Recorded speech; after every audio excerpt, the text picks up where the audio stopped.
Good evening and welcome to the Southbridge Town Council meeting on Monday, June 28th. We are starting this meeting at 7:30. Our apologies, we had a hearing before this meeting, so my apologies for being delayed in that. Please rise for the Pledge of Allegiance.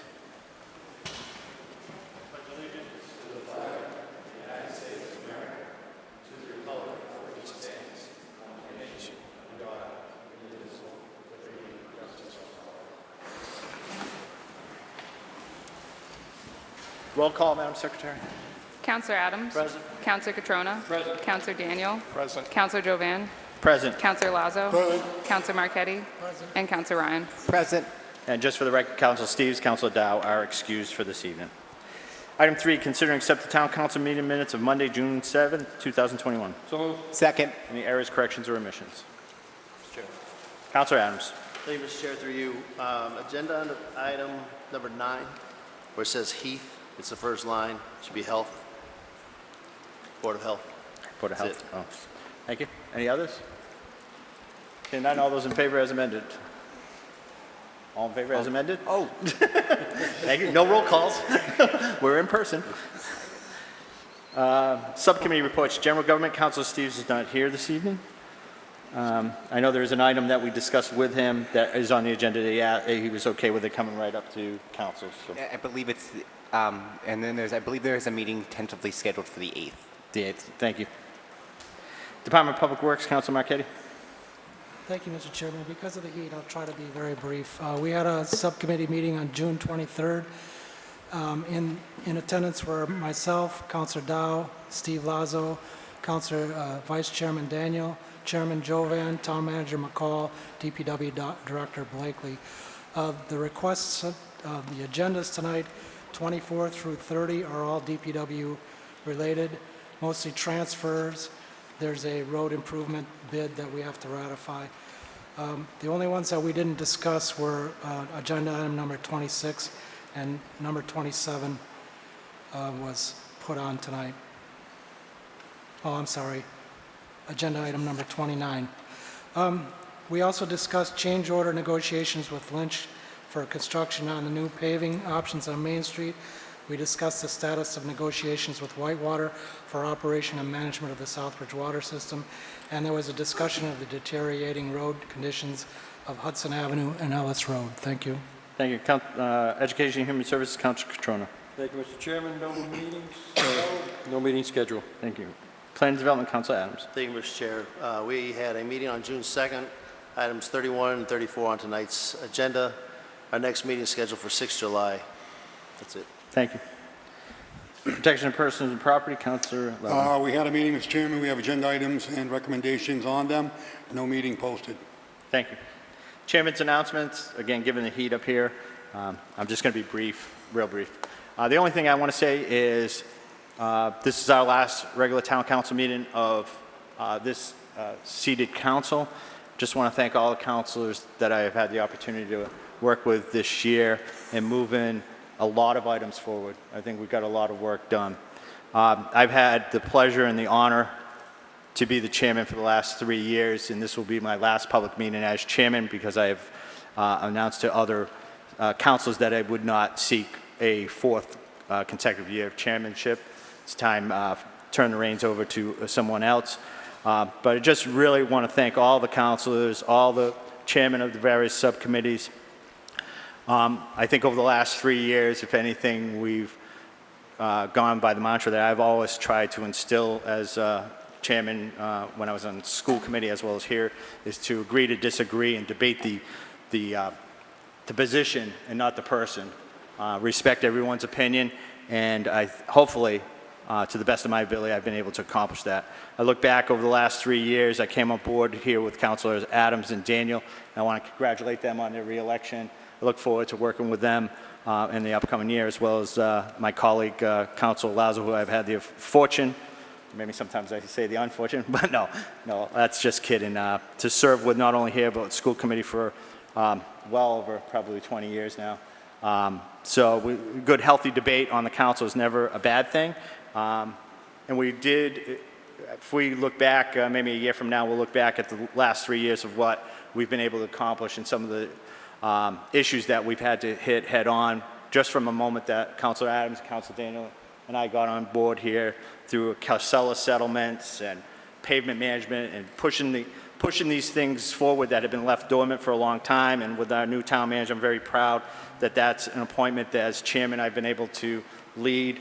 And I look forward to next year, and we're working even harder as we have the new fire station going forward and that planning process, and that's where I'll be devoting my time over the next year, as well as my regular council duties. But again, to all my councilors, thank you, and also to the department heads. It's been a pleasure to work with all the department heads as the chairman, and I do value all your friendships and all that. So I look forward to the next year, and thank you for gracing me with the pleasure to be the chairman over the last 3 years. With that, Mr. Town Manager. In keeping with everybody else who's spoken before me, Mr. Chairman, I would like to just defer my manager's announcements to the next meeting. There's nothing significant. I did send you out some announcements this week, including the fact that the governor and the legislature had extended some of the provisions during COVID-19 with regard to meetings, and we've sent that out to some of the boards and committees, but that was the only thing worth note, and then we can talk about all the other items as we go on through the agenda. Thank you. Thank you, Mr. Manager. Presentations. I'm very pleased this evening to present the 2021 Public Water System Award to the Department of Public Works Water Department. So with that, if we could have our DPW Director and Mr. Gregoire, Steve Gregoire, come forward.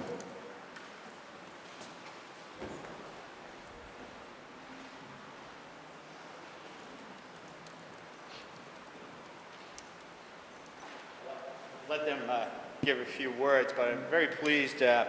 We are very fortunate that the members of our town many years ago saw fit to put a water system in place, and that the town manages that water system, and we are continuously rewarded and awarded for those efforts by our DPW and water management company. And later on, we'll be talking about our water management. So over, I think, DPW, Blakely said over the last 5 years, we've been awarded since 2012, so for 9 years. So just a quick letter from the Department of Environmental Protection to Mr. Stephen Gregoire at the Southbridge Water Department. The Massachusetts Department of Environmental Protection's DEP Drinking Water Program is pleased to extend its congratulations to the Southbridge Water Department for its outstanding performance in 2020. Your system has achieved one of the top compliance scores in the medium-large community system category of the 2021 Public Water Systems Award. Mass DEP realizes that it's no easy task to keep up with the ever-evolving federal and state drinking water regulations. Your compliance efforts have not gone unnoticed. So usually they have a live awards day celebration, but due to the pandemic, they did not do that, and they did it virtually. So I believe here is the award, right, that I'm giving you. To stand in. This is from the Commonwealth of Massachusetts Department of Environmental Protection Drinking Water Program, 2021 Public Water System Award, presented to Southbridge Water Department, Public Water System ID 2278000 for outstanding performance and achievement in the medium and large community systems category in 2020.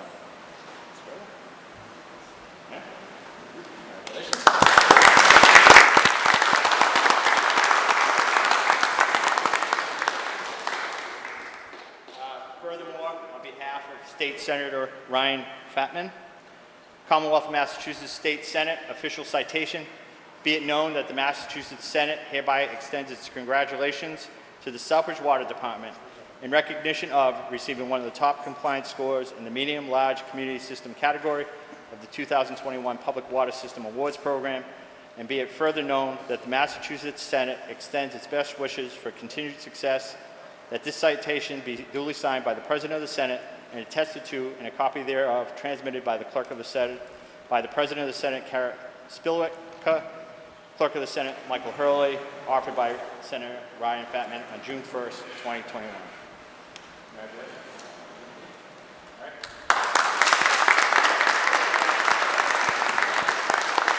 So I'll turn it over to Deputy DPW Director Blakely and Mr. Gregoire to say a few words. I will be very brief. but I would like to say that the compliance record that Whitewater has shown by submitting all our reports and making sure that we stay in good compliance and in good standing with Mass DOP has been incredible since I have been here. Our relationship with them is one of a joint partnership with Whitewater, and that's the way they look at it, and it's a teamwork effort, and I commend them for treating this system like it's their own, because it is, and that's the way they look at it. So that is part of the reason why we are always in compliance and why DEP always holds us in very good standing regarding the water system. And I want to thank Steve Gregoire for managing the system for the last 3 years, 4, 5, 7? Oh, he's been here too long, too. That's when you know we've been here too long. Thank you, everybody. Real quick, just in lieu of the heat, I just want to congratulate our team. Many of them are from Southbridge that care about the water system. We've got a team of 11 folks that really try to do their job well. But by extension, we work hand in hand with Public Works office staff and the field staff. We have to thank them as well. There's times I lean on them, they lean on us, and that's how you keep a town like this running as good as it does. So, it's in lieu of the heat, I'll just say thank you for your time and your evening. Thank you.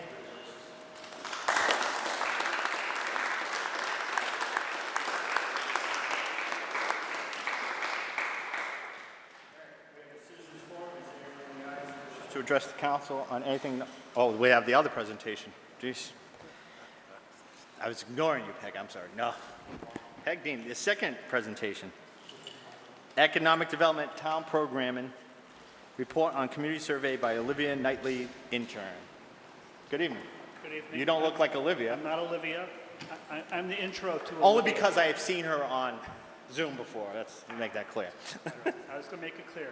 My name is Jeff Vassar. I'm with a firm called the BSC Group, and Olivia was worked with Olivia on the town's urban agenda program, which I'm going to go over very briefly because we wrapped up that project.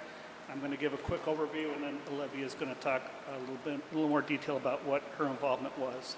So fortunately, the town received a grant from the state for what's called an urban agenda program, and this allowed them to hire a consultant, which was the BSC Group, to advise the redevelopment authority on progress that had been made on downtown revitalization efforts resulting from their 2012 urban renewal plan, and then look at options for how they might approach continuing the revitalization downtown in upcoming years.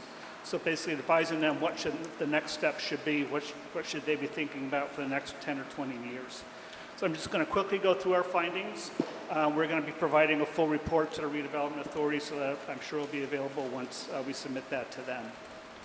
So first of all, just a quick reminder, the town does have an urban renewal plan for the downtown area, and the main purposes of the urban renewal plan are on this slide, but I just want to highlight a couple things. One is that it's an economic development strategy for a particular area within a community that has already, in this case, already met certain criteria. And it's also a plan that shows the types of public assistance that should be brought to an area to help stimulate and encourage economic development in a particular area. And then as for who implements the plans, it's a redevelopment authority, which you already have. So this plan here, I'm not going to go through in detail, but it shows the downtown area. Central Street parking lot is the gray area in the middle with the little lines for the parking lot. And the red area going up to the river and down to Main Street describes or outlines the current urban renewal area. And back when the plan was approved in 2012, there were a number of actions. This plan here highlights a number of those actions that were included within the plan. And you can see a number of things that have taken place, such as the rebuilding of the Central Street parking lot. As you know, right now, plans are underway to improve the roadway network, including Hamilton Street, Hook Street, La Rochelle roadway system with a connection over to Foster Street. And also, back in 2012, it was identified that the property that fronts on La Rochelle Way across from the old depot and RMV should be looked at as a redevelopment area, and as you all know, there's been a redevelopment plan proposed and approved for Mellow Tiger and other improvements to happen in that area. So a number of good things have happened, but a number of things still remain to happen within this original area. So in looking at all of the things that have happened and all of the future needs, we initially identified what we call housekeeping actions. And first one is that the redevelopment authority on the books can have 5 members. Right now it only has 4. And the 5th member is what's called the state appointee or governor's appointee. So we've recommended that the redevelopment authority look to fill that position. Also, there's just kind of a permit that needs to be on file with the state called an ENF, or an environmental notification form, that just hadn't been done in the past 9 years, because even though those improvements were made in downtown, those were town initiatives. The redevelopment authority did not initiate any of those improvements. So we are now working with the town to complete an ENF so that that can be filed with the state NEPA office, and you'll be in compliant with that permit requirements. One of the things that Olivia helped spearhead was a new theme or slogan for downtown. I won't steal her thunder, even though it's right there in front of your eyes. Increase activities to draw people downtown. You've already started that. We encourage you to continue with that and work with developers, current owners of buildings, to bring their buildings up to code compliance. Now, as for looking into the future, there are a number of items that were in the current urban renewal plan that should be continued. That is looking at key parcels that are underperforming and they may need redevelopment authority to help revitalize those parcels. Again, that can come through acquisition, it can come through assistance with rehabilitation. In some cases, it may require demolition or building of a new building on those parcels. Also looking at infrastructure and utility upgrades, such as happening along Main Street.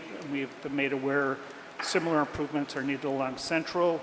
Roadway and traffic improvements, streetscape improvements, which are really geared towards making pedestrian circulation more comfortable and safe, as well as the open space improvements that were in the original plan and have been talked about for a while. The rail trail into downtown, a proposed river walk to really take advantage of the river and make that an amenity in downtown, as well as new investment and people start living in downtown, the idea of a small new park gathering space for those living and working in downtown. We also looked at the current area of the urban renewal plan and should the redevelopment authority consider expanding that area in the future. And it may be a little hard to read on this aerial, but that red line that was on that earlier map is on this map here, kind of in the upper middle part of the diagram of the aerial here. The redevelopment authority asked us to look at a much larger area outlined in blue. So going all the way over to the AO complex, further down Hamilton Street, up past the river, and to see if they should consider expanding the urban renewal area. And there was a decision that expansion may be the appropriate thing to do in the near future, and that's outlined in orange. And this is a blow up of that. So this just shows that as part of our recommendations, the redevelopment authority consider at some point in the future doing what's called a major plan amendment to expand the boundary of the urban renewal area to go on the right over to Mechanic Street, on the upper left, further up Hamilton Street. As we all know, it carries a lot of traffic and may attract some commercial interest along Hamilton. Still includes Main Street, but we bumped it a little bit up Elm to include the fire station. So as plans proceed for a new public safety complex, there may be an interest in having the redevelopment authority assist with the reuse of the fire station building. And we've also included more of the riverfront area with that expanded boundary. There are some challenges within this larger area that the redevelopment authority thought they'd be able to help with, such as some vacant and struggling properties on Wardwell Court, which is right off of Foster Street, the old Sacred Heart Church and school parcels, which have been acquired. There is a proposed development for those, but in case there were some problems with executing that, the redevelopment authority could help if the boundary was expanded. Certainly the Mechanic Street corridor, unfortunately we've seen some businesses struggling, some business closed along that corridor there, and as I mentioned earlier, the western portion of Hamilton Street. As looking forward, we've recommended to the Redevelopment Authority is to really continue with the theme of actions that are in the current plan, but look at extending those actions to the larger area, as was shown on the previous map as outlined in orange. Also, as part of the Urban Agenda grant, and also recognizing the mixed different ethnicities within the community, making sure that there's attention paid to minority business interests, whether they be Black, Latinx, or others who may be looking to expand or open businesses within the community. Of course, all this is done, as I mentioned earlier, to encourage private investment. And with these public actions, the intent is to attract private investment for the rehabilitation of buildings that are in fairly good condition but need to be brought up to code, removal and replacement of older structures that are in poor condition, new business investment. A major thing is job creation, facade improvements, housing, bringing buildings up to code compliance, and also, even though there's been past attempts for a downtown business group, we really think that's important moving forward, that there really be maybe a subsection of the current business association that really focuses on downtown businesses, because they have a larger voice if they speak as one versus individual business owners. This comes with a cost, and we realize that, and we have recommended various grant sources for the various recommendations included in the plan. They're outlined here, and there's a much more detailed description that'll be in the final report, but it's a combination of federal or state grants. There's in Massachusetts, a program called District Improvement Financing, which is allows you to establish a difference and capture some of the increased tax revenue from that district to plug back into the district if you so choose to. The Redevelopment Authority can apply for loans, bonds, or approach you for funding, just to put it on the table. And also they can form partnerships with state agencies such as Mass Development, local nonprofits, as well as private entities to help advance the vision of the plan. So my final slide is just an outline of what we're recommending to the Redevelopment Authority as prioritized actions. So the first thing is to address those housekeeping items I mentioned earlier. Also finalize another grant program that the city's town's participating in. It's called the Local Rapid Recovery Project, which is also looking at economic needs and interests in the downtown area. It's a state program. The state's providing technical assistance. We were fortunate enough to be the firm asked to provide the technical assistance to Southbridge. There's been a lot of efficiency here with having us work on both projects, but we're following a state outline for that program, and once that's completed towards the end of the summer, that should be plugged into the report we're preparing now. Continue to programs that draw people downtown, which Olivia will address, and then moving forward, seek funding for an urban renewal amendment to address the boundary expansion and adding new actions, which would then lead to all these other items that are listed here on the implementation strategy. So with that, I'm going to turn it over to Olivia, who was kind of the second part of this Urban Agenda grant. She played a major role, and she'll explain some of the things she worked on. And I don't know how to switch to your slides, so I'm going to leave that up to you.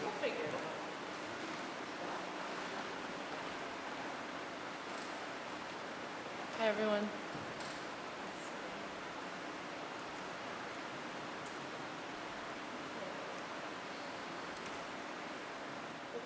Hi everyone, my name's Olivia, and I was in... Oh, sorry about that.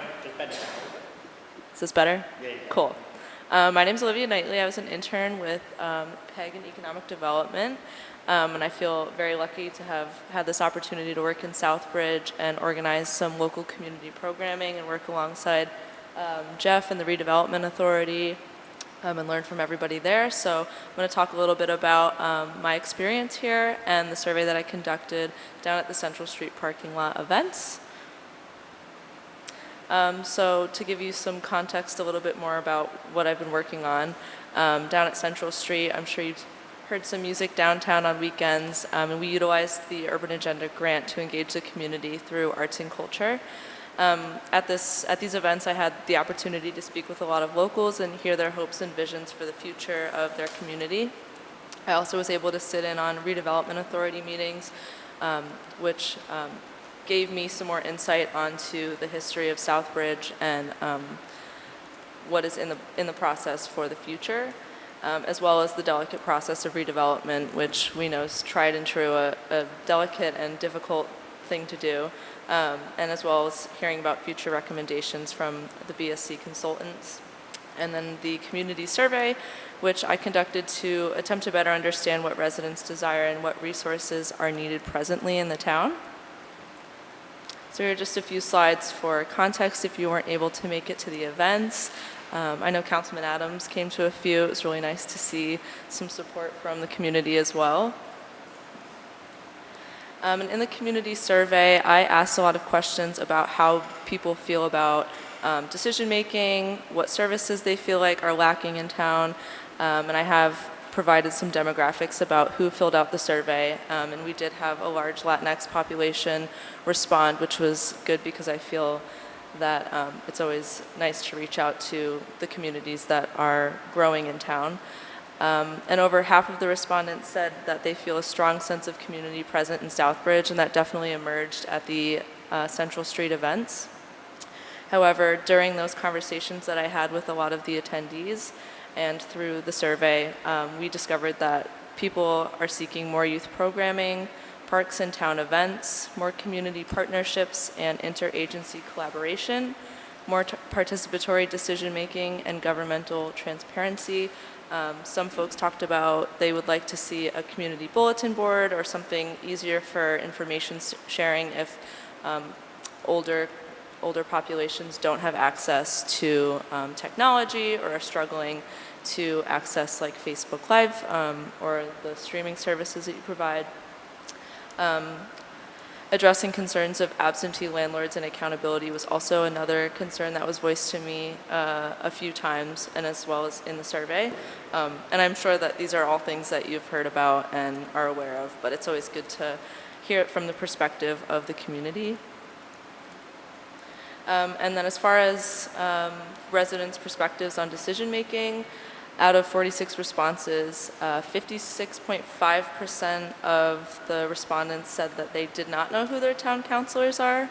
So I think that was interesting and is definitely something to consider in the future if you hold public events and want to become more familiar with the people in town. And then sometimes was the largest response for whether people feel that there's transparency in the town's legislative process. And I think that also people not knowing how to access town events, council meetings, people not knowing how to reach out to you individually plays a big role in that, as well as in my own personal experience trying to spread the word about programming events in town. I found it very difficult to access community networks and those social opportunities to spread the word. And I think establishing a greater sense of community in like verbal communication as well as online communication would be really helpful in creating a more transparent understanding of how things happen in town. And as far as what residents want to see prioritized, more community engagement initiatives, like I mentioned before, public participation and employment opportunities and college prep services, more economic activity and commercial opportunities, as well as downtown development, which I know is starting to happen a little bit more, infrastructure improvements, which I know is also happening, and community programs. We received a lot of positive feedback from the events that we had at Central Street.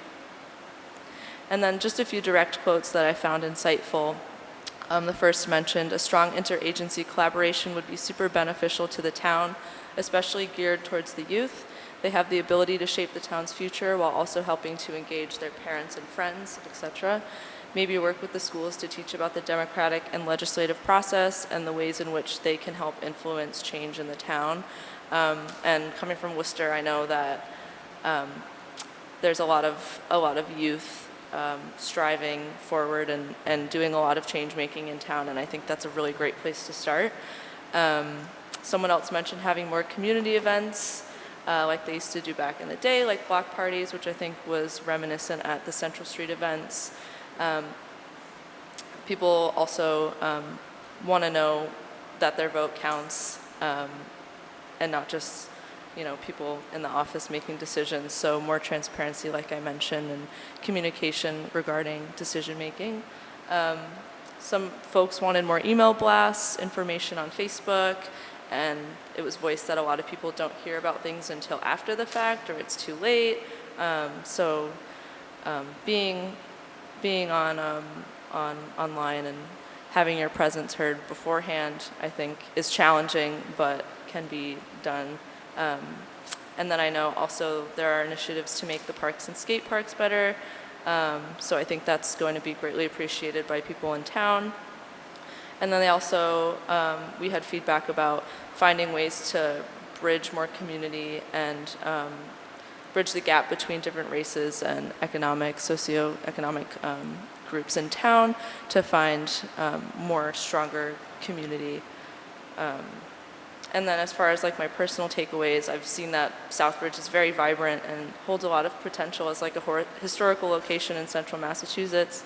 A lot of people in Southbridge have shared with me that there are some undesirable characteristics of town, but they're really passionate about Southbridge and they want to be a part of that change making. I met so many awesome people down on Central Street, and they really hold a lot of stake in town here, and they want to see like the longevity of Southbridge happen. The programming at Central Street, I think, effectively engaged the community and received a lot of positive feedback, and is definitely a great way to like increase an arts presence and get foot traffic downtown, which I think is definitely needed right now, especially after COVID, and bringing people back out into the community and showing them that things are happening downtown, as there's still some hesitancy there. And then some of the most valuable takeaways from the events were, like I mentioned, the conversations and community building that occurred. And then I think continuing outreach would solidify efforts to engage with the community and build relationships. I think that, like I mentioned, just being out downtown showed people that things are happening. There are people that care, like obviously. A lot of changes happening in the future, and with BSC Group and their advice, it's going to really help out in creating that change. So I feel very lucky to have had the opportunity to learn in the town hall here, and to have organized these events in Central Street. And I thank you guys. And if you'd like any more information about the survey, please let me know, and I'd be happy to share it with you. Thank you. Any questions for Olivia? Councilor Adams? Yeah. Mr. Chair, just Olivia, thank you for everything that you've done. I know your time is ending here within the community. I wish you the best at whatever you plan on doing next. But I appreciate you putting on all the events on those Saturdays and Fridays. I know sometimes they weren't the biggest showing in the world. It didn't feel maybe left field in Fenway Park, but I hope that the community saw the effort being made by you and others. Thank you. Yeah, thank you. It's a good time. Yeah, so. Thank you for all the work that you did. What school did you go to? I go to Clark University. Okay, so this was an internship through Clark? It was, yeah. Okay, and are you doing urban? I'm a fifth-year master's student in community development and planning. Nice. Yeah. All right. But, Very good. Happy to share any information if you want to reach out to me. Well, we hope that, with our unique challenges that we had in here in Southbridge, that it was a learning environment for you, and that you are able to take away, as we take away a lot of the things that you did. Yeah, Appreciate absolutely. everything that you did, and I'm sure working with Peg down there in the office too was quite the task to keep up with her energy. So, thank you very much for all the work that you did. Councilor Ryan? Just a comment. First of all, thank you for all the great work. This was wonderful. And the only thing, one of the things that was going through my mind was you brought up the lack of things for the youth to do, and a lack of central programming. Yeah. Full-time rec director. A lot of us have been talking about this. This is something they could be doing and addressing a key need in town. Just throwing that out there. It's something I think we need to discuss further now that we have this study in front of us that further verifies some of the things we need, which a rec director could provide. Yeah, it was nice to hear from youth, like firsthand at the events as well, that they feel like there isn't a lot of opportunity for them. So happy to provide the voice for the young people. Yeah, thank you guys. Thank you. Thank you very much. Anything else? Yeah. You need to take your computer? Is that your computer? No. Yeah, Just want to make, didn't know if you had any questions for me, otherwise. any questions? Peg can take her computer away. Okay. Thank No, you. thank you very much. I look forward to your continued work here in Southbridge and working with the Redevelopment Authority through that process. I did like the expansion of the areas to include, Elm Street, that property there, because a lot of talk has been, what are you going to do with it? So it's a lot to digest, and look forward to. Just one quick question: when you come to the governor's appointment on that, what is the process? Is it that Southbridge nominates somebody to the governor, or is it somebody who goes to the governor? How does that process work? I've seen it work in many different ways. Certainly the town can approach the governor's office and let them know there's a vacancy. The governor's office may have someone in mind. The governor's office may ask for a recommendation, or someone from the community could reach out to the governor's office and express their interest. Okay. All right, well, we'll make sure we get that information out there, along with a lot of the other boards that we have openings for. And Right. I mean, this is the opportunity when you hear some of the things that are taken away in this presentation is transparency and involvement, but also takes them to come here and seek those out. But it is a two-way street, because I did have a conversation with somebody that's a Worcester City Councilor that does work in town about how do you go about getting people to participate or want to participate. So a lot of work to do on both sides, but thank you very much. And kudos to the Redevelopment Authority. It was thanks to Peg, the project manager, who kept us on task. It was 3 months of intense weekly meetings with the Redevelopment Authority, so they could use a fifth member to keep up with her. To keep up with her, yeah, no doubt. Thank you. Okay, thank you very much. Thank you.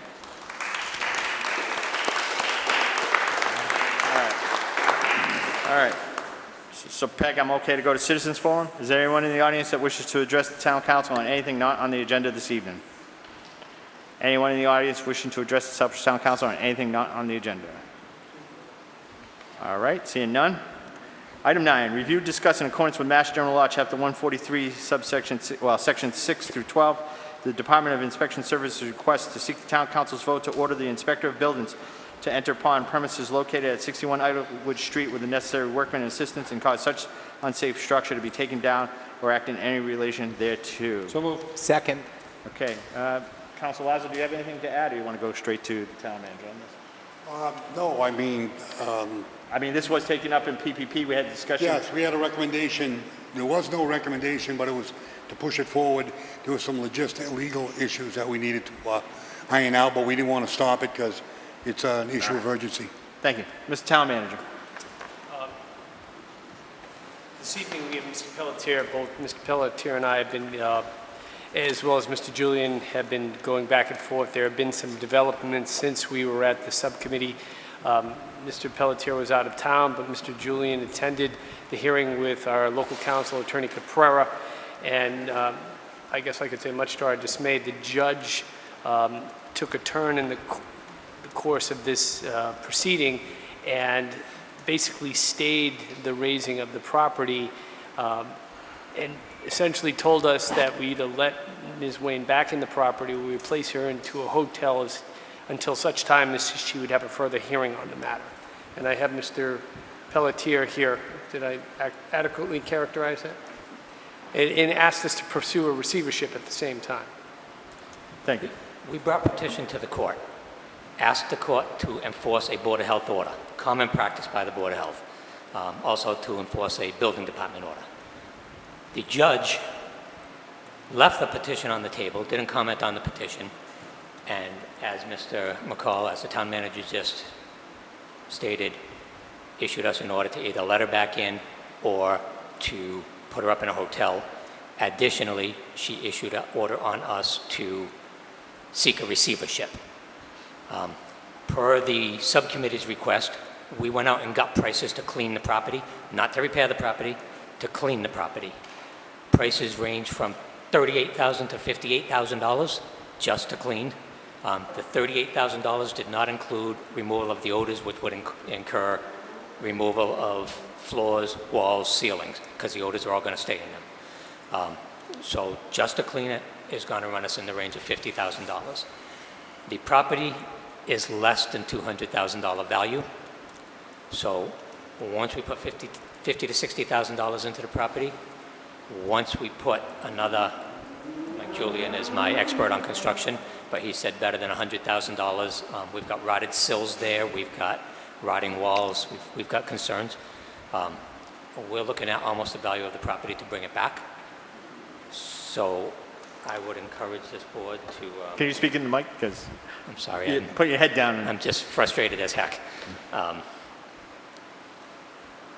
I believe the judge acted emotionally. I cannot find any law that says that we have to put the person up anywhere. The law is Chapter 139, and it specifically says that we have to pay any reasonable relocation costs. Actually, it says actual relocation costs. And every judge historically has interpreted that as the cost to actually relocate, not to actually find the place to relocate them to. So based on that, I am going to defer to the town manager, but we've been talking about possible remedies. And if I may, we would like to proceed with a aggressive attorney and appeal the judge's decision. Everything the Board of Health did, everything the building department did was in accordance with Chapter 111, Chapter 139, or Chapter 143. Like, to the letter, I made sure that we crossed T's and dotted I's. I do not think the town's in the wrong.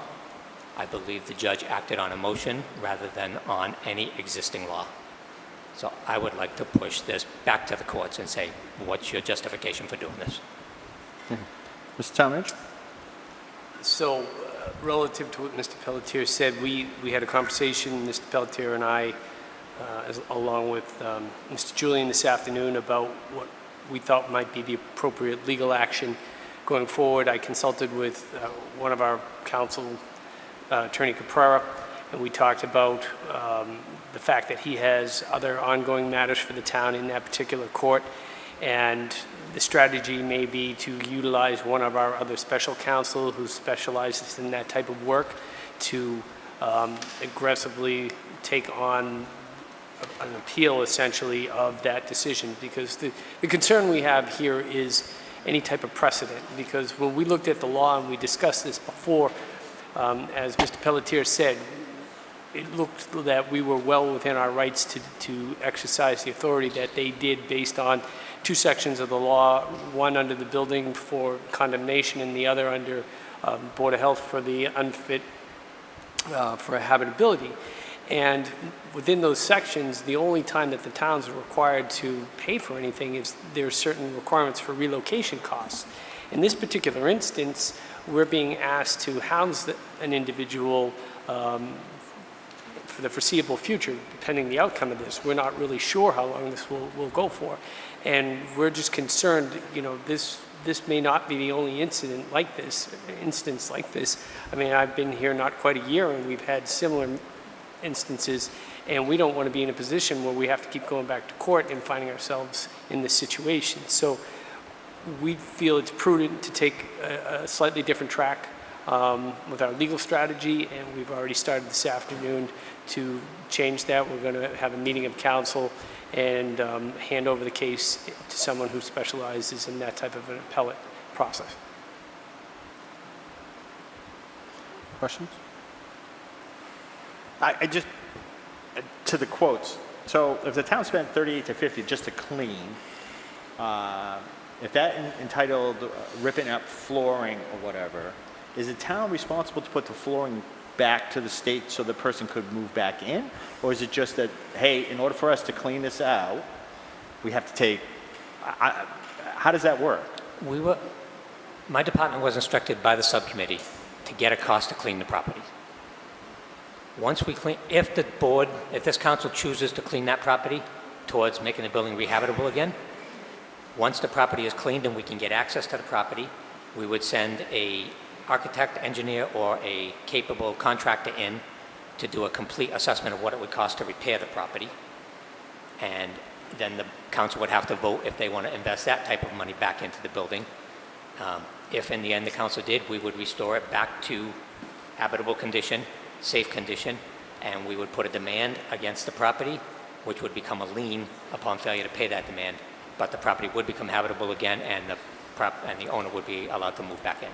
And it's my understanding, in conversations with the owner of the property next door and others, that the town already, through the police department and other officials, already went in and assisted cleaning that property, and at one time with dumpsters and not. Is that correct? We ordered her to clean the property. The owner got a dumpster. We actually ordered her several times to clean the property. When we started to threaten court on her, we said, either you start cleaning the property or we are going to take this into court and demand access for inspection. She got a dumpster on the property, but she never took any steps to put anything in the dumpster. I believe a month after getting the dumpster, there were 6 bags in the dumpster. Well, this may have been prior to your arrival in town that it had taken I'm not place. aware of what happened prior to that. Council Bowser? $50,000 sounds a little steep to me, but if that's what you say it is, it is. My concern in subcommittee was to clean it up was 5,000 was the number that was rolled out. Now it's 50,000. I've taken duplexes loaded with furniture and all kind of issues and flipped the building and didn't have to pay that kind of money to clean it out. And that's much smaller. My big concern immediately is the neighborhood, is the public safety. I think you did a good job on the, a stay. In other words, you can't go into the building. It's unsafe. But what concerns me is the neighbors around this building, and this is why cleaning it up was such a priority. What you're going to do with the facility later, I mean, they're private contractors. I don't know how you get to that point. But there are other people, but we don't own the building. And to go in there and reconstruct a building that you don't own, I would never attempt that. But to me, I thought that at subcommittee the message was loud and clear.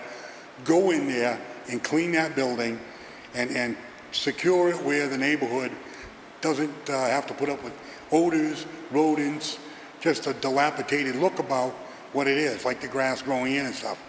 Now, if we can't just go in, the big question was, we're in a legal quagmire because we were going to court. We didn't know the ruling yet. And now that we know what the judge said, we further know that it's a good thing that we didn't move too quickly, because I think we would have stepped on our feet. But as far as fighting the court, again, I'm going to say my first priority is to the neighbors, and do whatever we have to do to protect the neighborhood from health hazard. As far as the structure, I'm going to say it again and again. That building can be rehabbed. I've seen it done. Thank you. Thanks. Council Marquetti?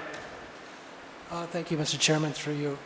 That does seem a little steep, $38,000 to $50,000 to clean it up. Why would it cost that much to clean it up? It's biological cleanup. It's more than just taking furniture out of a building. We have a biological cleanup. It has to be done by certified companies.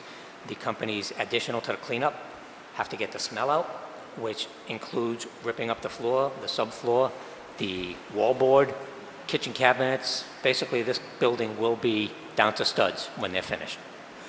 So, if I could continue, if the judge says that we have to let her back into the building, that you're going to rip everything out, that's a little confusing to me. Ms. Sadek, excuse me. The judge said you have to let her back in to live there, or? The judge gave us the option to either let her back in or put her up in a hotel. So We if you let her chose to back put her up in- in a hotel because Okay. we feel our decision was correct on both the Board of Health side and the building side. So, in my opinion, wouldn't it be just better just to clean it up? I mean, if you're going to start spending money on lawyers, then it's going to start just compounding and get more expensive. So I would rather see us clean it up and let her back in there, and we'll go from there. If we clean this building, she cannot go back into it. Oh, The okay. building I is thought you still said got, I this thought you building said the still judge has no said. floors, no walls. Okay. She will not be allowed back in the building. It's not habitable at that point. All right. Thank you. Mr. Town Manager? And then, was I'm just sorry, saying- I'll go to Town Manager first. I'm not sure how productive, I mean, we could speculate on what could happen after we clean it. I just think it would be prudent if we were allowed to come back at the next regular meeting or even if there was a meeting required or a subcommittee between now and then, after we talk to council about how to proceed, because it's my understanding, and Mr. Julian was there, the judge didn't even look at our petition, just said, you either put the woman back in the house or you put her in a hotel, closed the books and said, I'm not hearing anything further on this case. So we didn't even get to the issues that the town has in terms of enforcement. So we felt strongly in our position that it was uninhabitable and needed to be condemned, so we didn't feel it was safe to let her back in the house. So meeting with Mr. Pelletier and Mr. Julian, I recommended that we house her temporarily in the hotel. But as I said, I don't want to get in a position where we're setting precedents that we would do this in future cases. Because again, Mr. Pelletier and Mr. Julian, the case they presented to me when they were talking to council initially, we felt we had the law on our side and we could proceed accordingly. We don't want to be starting cleanup or doing anything else until we have our day in court and make our case based on the issues that were originally raised by Mr. Pelletier. So I would respectfully request that I get a status update and we try to get back into court as soon as possible, and then we can make some decisions. If after that next hearing we know we have to go to receivership and start the cleanup or whatever the case may be, then we can make some real decisions. But right now, I don't think we have enough direction because of what the judge told us, or really what the judge didn't tell us. Thank you. Councilor Catrona. Thank you, Mr. Chairman. Through you. As a member of that subcommittee, we did ask you to go out and get quotes. Mr. Pelletier, thank you. We did realize that the building needed to be cleaned, and you did come back to us with a quote, although it may be high in my opinion. But it was more about taking care of the neighbors, the neighborhood, and the building being a health hazard. During that meeting, questions were asked. She's been current on her mortgage. She's not been late. She's not been behind. We also heard from, I believe the fire chief was there as well that evening. I believe that was this meeting that said we might have been online, or I don't think I'm misspeaking, said he wouldn't enter that building. So the building does need to be cleaned. I agree. But it's structurally, I'm not in favor of taking down that building, and I'm not in favor of paying for an attorney. Thank you. Councilor Lazo and Councilor. My experience with the hotel thing was we had a gas spill down at the Globe, and there was a rooming house on the corner, and the owner had to put up the people in the hotel. Immediately, the landlord was responsible for putting them up in a hotel, and later was reimbursed by a super fund or insurance. But my problem, and I'm really, the judge just didn't look at both sides. And to me, this person that owns this place is up to date on the payments with the credit union. The credit union's fine in owning a piece of property like that, amazes me. And to me, has anybody talked to the lady in person about where are you going from here? There are a lot of people that would purchase the house and take it right off her hands. I mean, there are people flipping houses in Southbridge in much tougher shape than that one.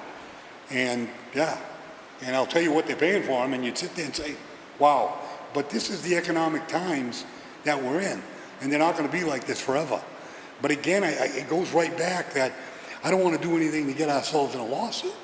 At the same time, how much money do you want to spend on this problem? And I thought via the Board of Health and your ruling here that an immediate cleanup would be to secure the neighborhood. And if there's a legal battle, then deal with the logistics of it. Councilor Adams?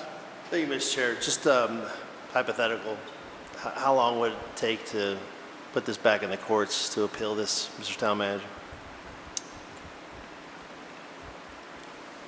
I do not know this particular court, what their docket looks like, but the thought was this afternoon we had conversation with our regular local counsel. We were going to get in touch we were going to try this afternoon, if not first thing this morning, tomorrow morning, with our special counsel for these types of matters. And the thought would be to get in as quickly as possible, at least to speak to the clerk about getting the matter redocketed so that we could get before the judge. And my preference would be, based on the fact that the clock is running and so is the fact that we're paying, would be that we could get in there before our meeting on the 12th so that I'd be able to get some type of feedback for this board, the council, excuse me. All right. I don't know. I just, the amount of money that you're talking about to clean that place up, yeah, it's difficult when you drive by that house. I understand there's subject matter experts in here that say that you can rebuild that house, but right now we're in a bad situation right now. We're utilizing taxpayer funds to pay for somebody in a hotel. Thank goodness for today, especially because of the weather, but we're paying for that. We got a judge who didn't want to hear anything we had to say. Now we want to spend $50,000 possibly to clean that place up to the studs.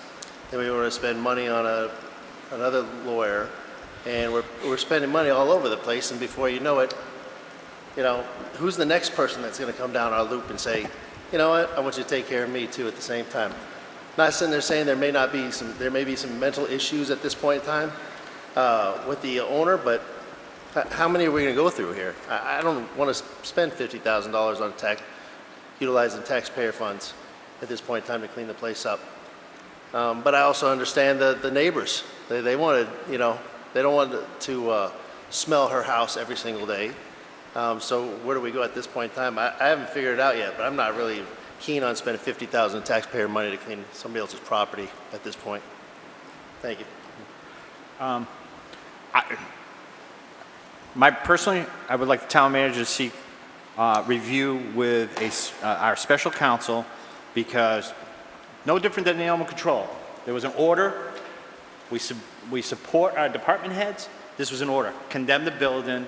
It's unsafe. Whatever we have to do to take it down. Yes, I agree with my colleagues. Maybe the cost is high. I don't know. Is it under prevailing wage or not? You may be able to take it under as a private person, but is there prevailing wage implications that, right? We all know prevailing wage doubles, triples cost sometimes based on that type of stuff.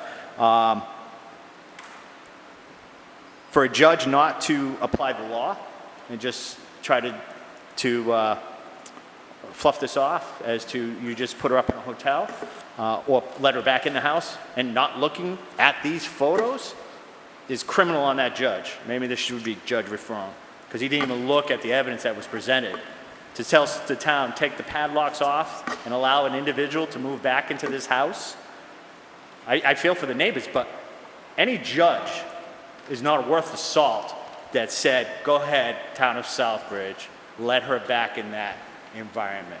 Where would the town's exposure been if the town simply took that lock off and said, go ahead, move into it, right? Based on a judge's order. That's crazy. It's absolutely crazy.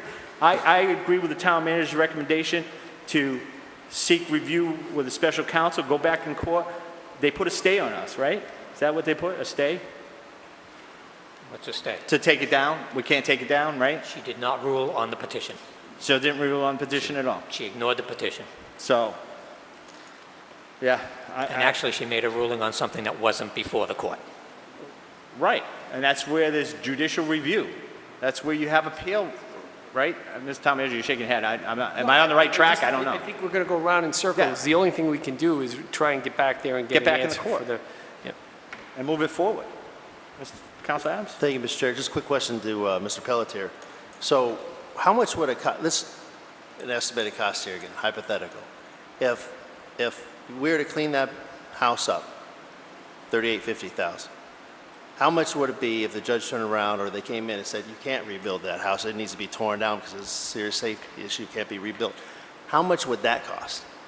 We just took down a comparable situation where there was a fire, and Mike, on Dennison Lane, we just took down one. Mike dealt with that one. What was the cost of that? That cost was $44,500.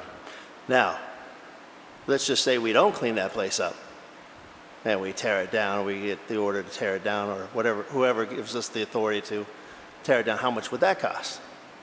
I would guess between 20 and 25,000 on top of the cost of cleaning it. For the town to do it? If we were going to take it down afterwards, it would be prevailing wage. We've never taken a building down for less than 35,000, except for a garage on Mill Street. Okay, thank you, gentlemen, appreciate it. Okay. Any further discussion? What is the recommendation then, Mr. Town Manager, for you to continue? We should wait and see. It's my understanding, and Mr. Pelletier and Ms. Julie could correct me if I'm wrong, but the judge wanted us to initiate receivership for this particular property. So I think we're limited in what we can do at this point. So I think the best thing that we can do is try and get ourselves back in front of the judge to make our case as to what we think is the appropriate course of action. As I said, we could think up a variety of different things and speculate if we did this and we did that, but we can't do anything until we get back in front of the judge, because right now our options are allow the person to return to the residence, keep them in the hotel, and if we keep them in the hotel, we pursue the receivership. Is that correct? Yes. So are you going to do the dual track, at least look at the receivership, so if we go back into court, or are you not doing that until you go back into court? I want to get the judge to hear our side of the story before we spend Any much money? more time. I mean, I did say to Attorney Caprara, start the paperwork, so that when we go before the judge, we can say, Judge, yes, we did what you said. We started the receivership. We took care of the individual. But you need to hear what we have to say, Okay. So I agree with that. I would like to get a more aggressive attorney, if you would, to at least revisit the petition we put before the court. It's understandable. We may work towards the receivership at the same time, but I'd like to revisit and at least make a ruling on our action, on our petition. Okay. Councilman Marquetti? Thank you, Mr. Chairman. Is there any way that this qualifies for one of those CDBG loans? It would Go ahead. It would have to be in that area of responsibility. But, look, Ms. Dean knows more than I do on that one. It certainly could. Like Councilor Adams said, we'd have to make sure it met the low and moderate income requirements. The problem with CDBG is the amount of advance time it takes to apply and position ourselves to go after that property. So if right now we're applying for funds for summer, fall of 2022, and we've already pretty much decided what we're spending those funds on, that would be the soonest we could get funds for that property. Ms. Pegg, that property is not in a target zone, is it? It's not necessarily, however, the town had target areas based on surveys before. We're taking the tack now of looking more at target areas based on census tracts that have the highest percentage of low and moderate income, hence, for instance, the Crane to Main target area. You can actually, you can approach it too if you can show that the property itself is low and moderate. It's going to benefit low and moderate income. I'd have to look at it more closely, but it could potentially. Don't let the target area restrict our thinking too much. Thank you. I'm good, thank you. All right. Anything else from Mr. Pelletier? Anything else on this matter? No. Mr. Marcucci, did you want to speak? I'll give you, thank you. I'm sorry, I didn't hear you. I was Can you just hear making me? sure that you came forward and I didn't move on. Thank you. Darlene Marcucci, 67 Idlewood Street. Mr. Town Manager, members of the council, I'm a direct abutter to the property that you are discussing. Just to give you a brief history, we started complaining back in 2012 when we realized there was a problem with this house. It's a 5-room ranch, sits about maybe 50 feet from my property.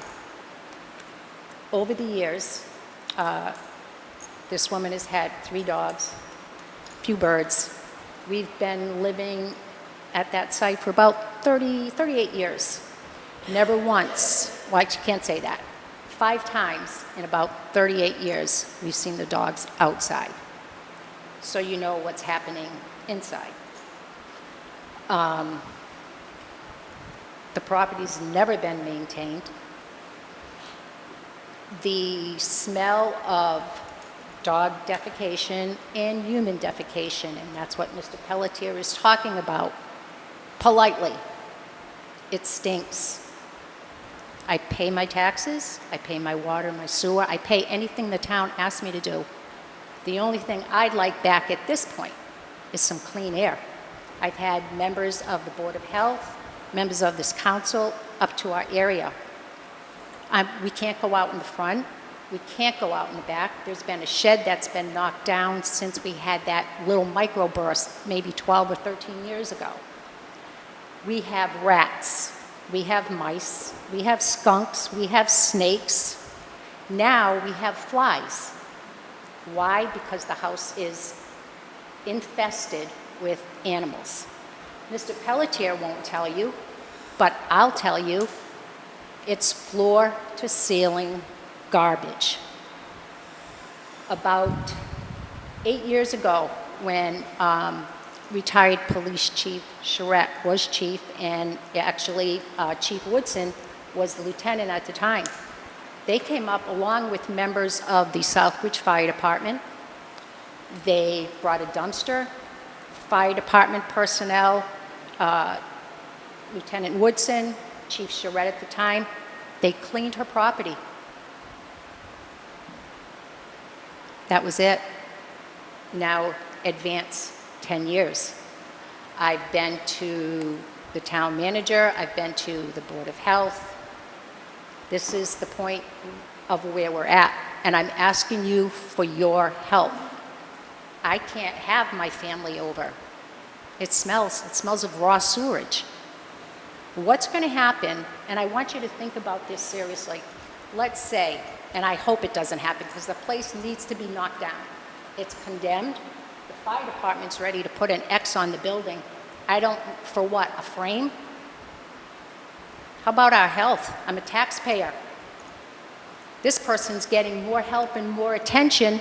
It's the victim that seems to get ahead. What about us? What about the neighborhood? I didn't talk to any of my neighbors, but if you talk to them, they'll be more than happy to share their experience. But I'm a direct abutter, and I can tell you it's not healthy. I have grandchildren. I have a swimming pool. I maintain my property.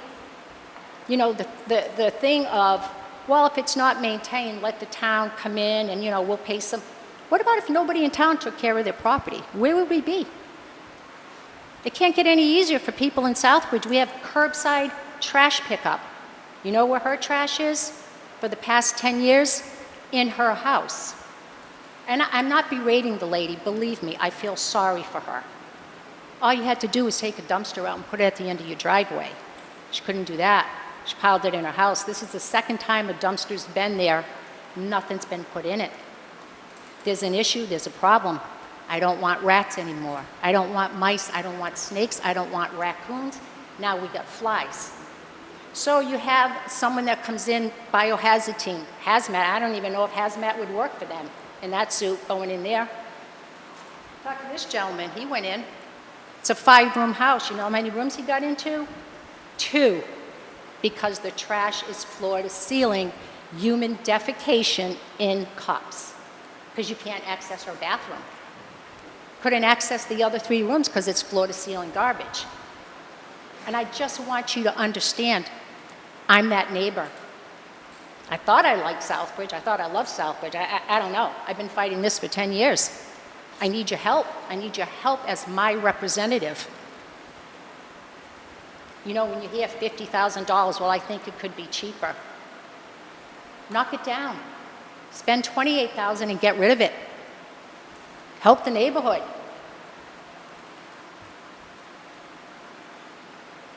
I don't know what else to say other than I'm asking you to seriously consider what you're going to do.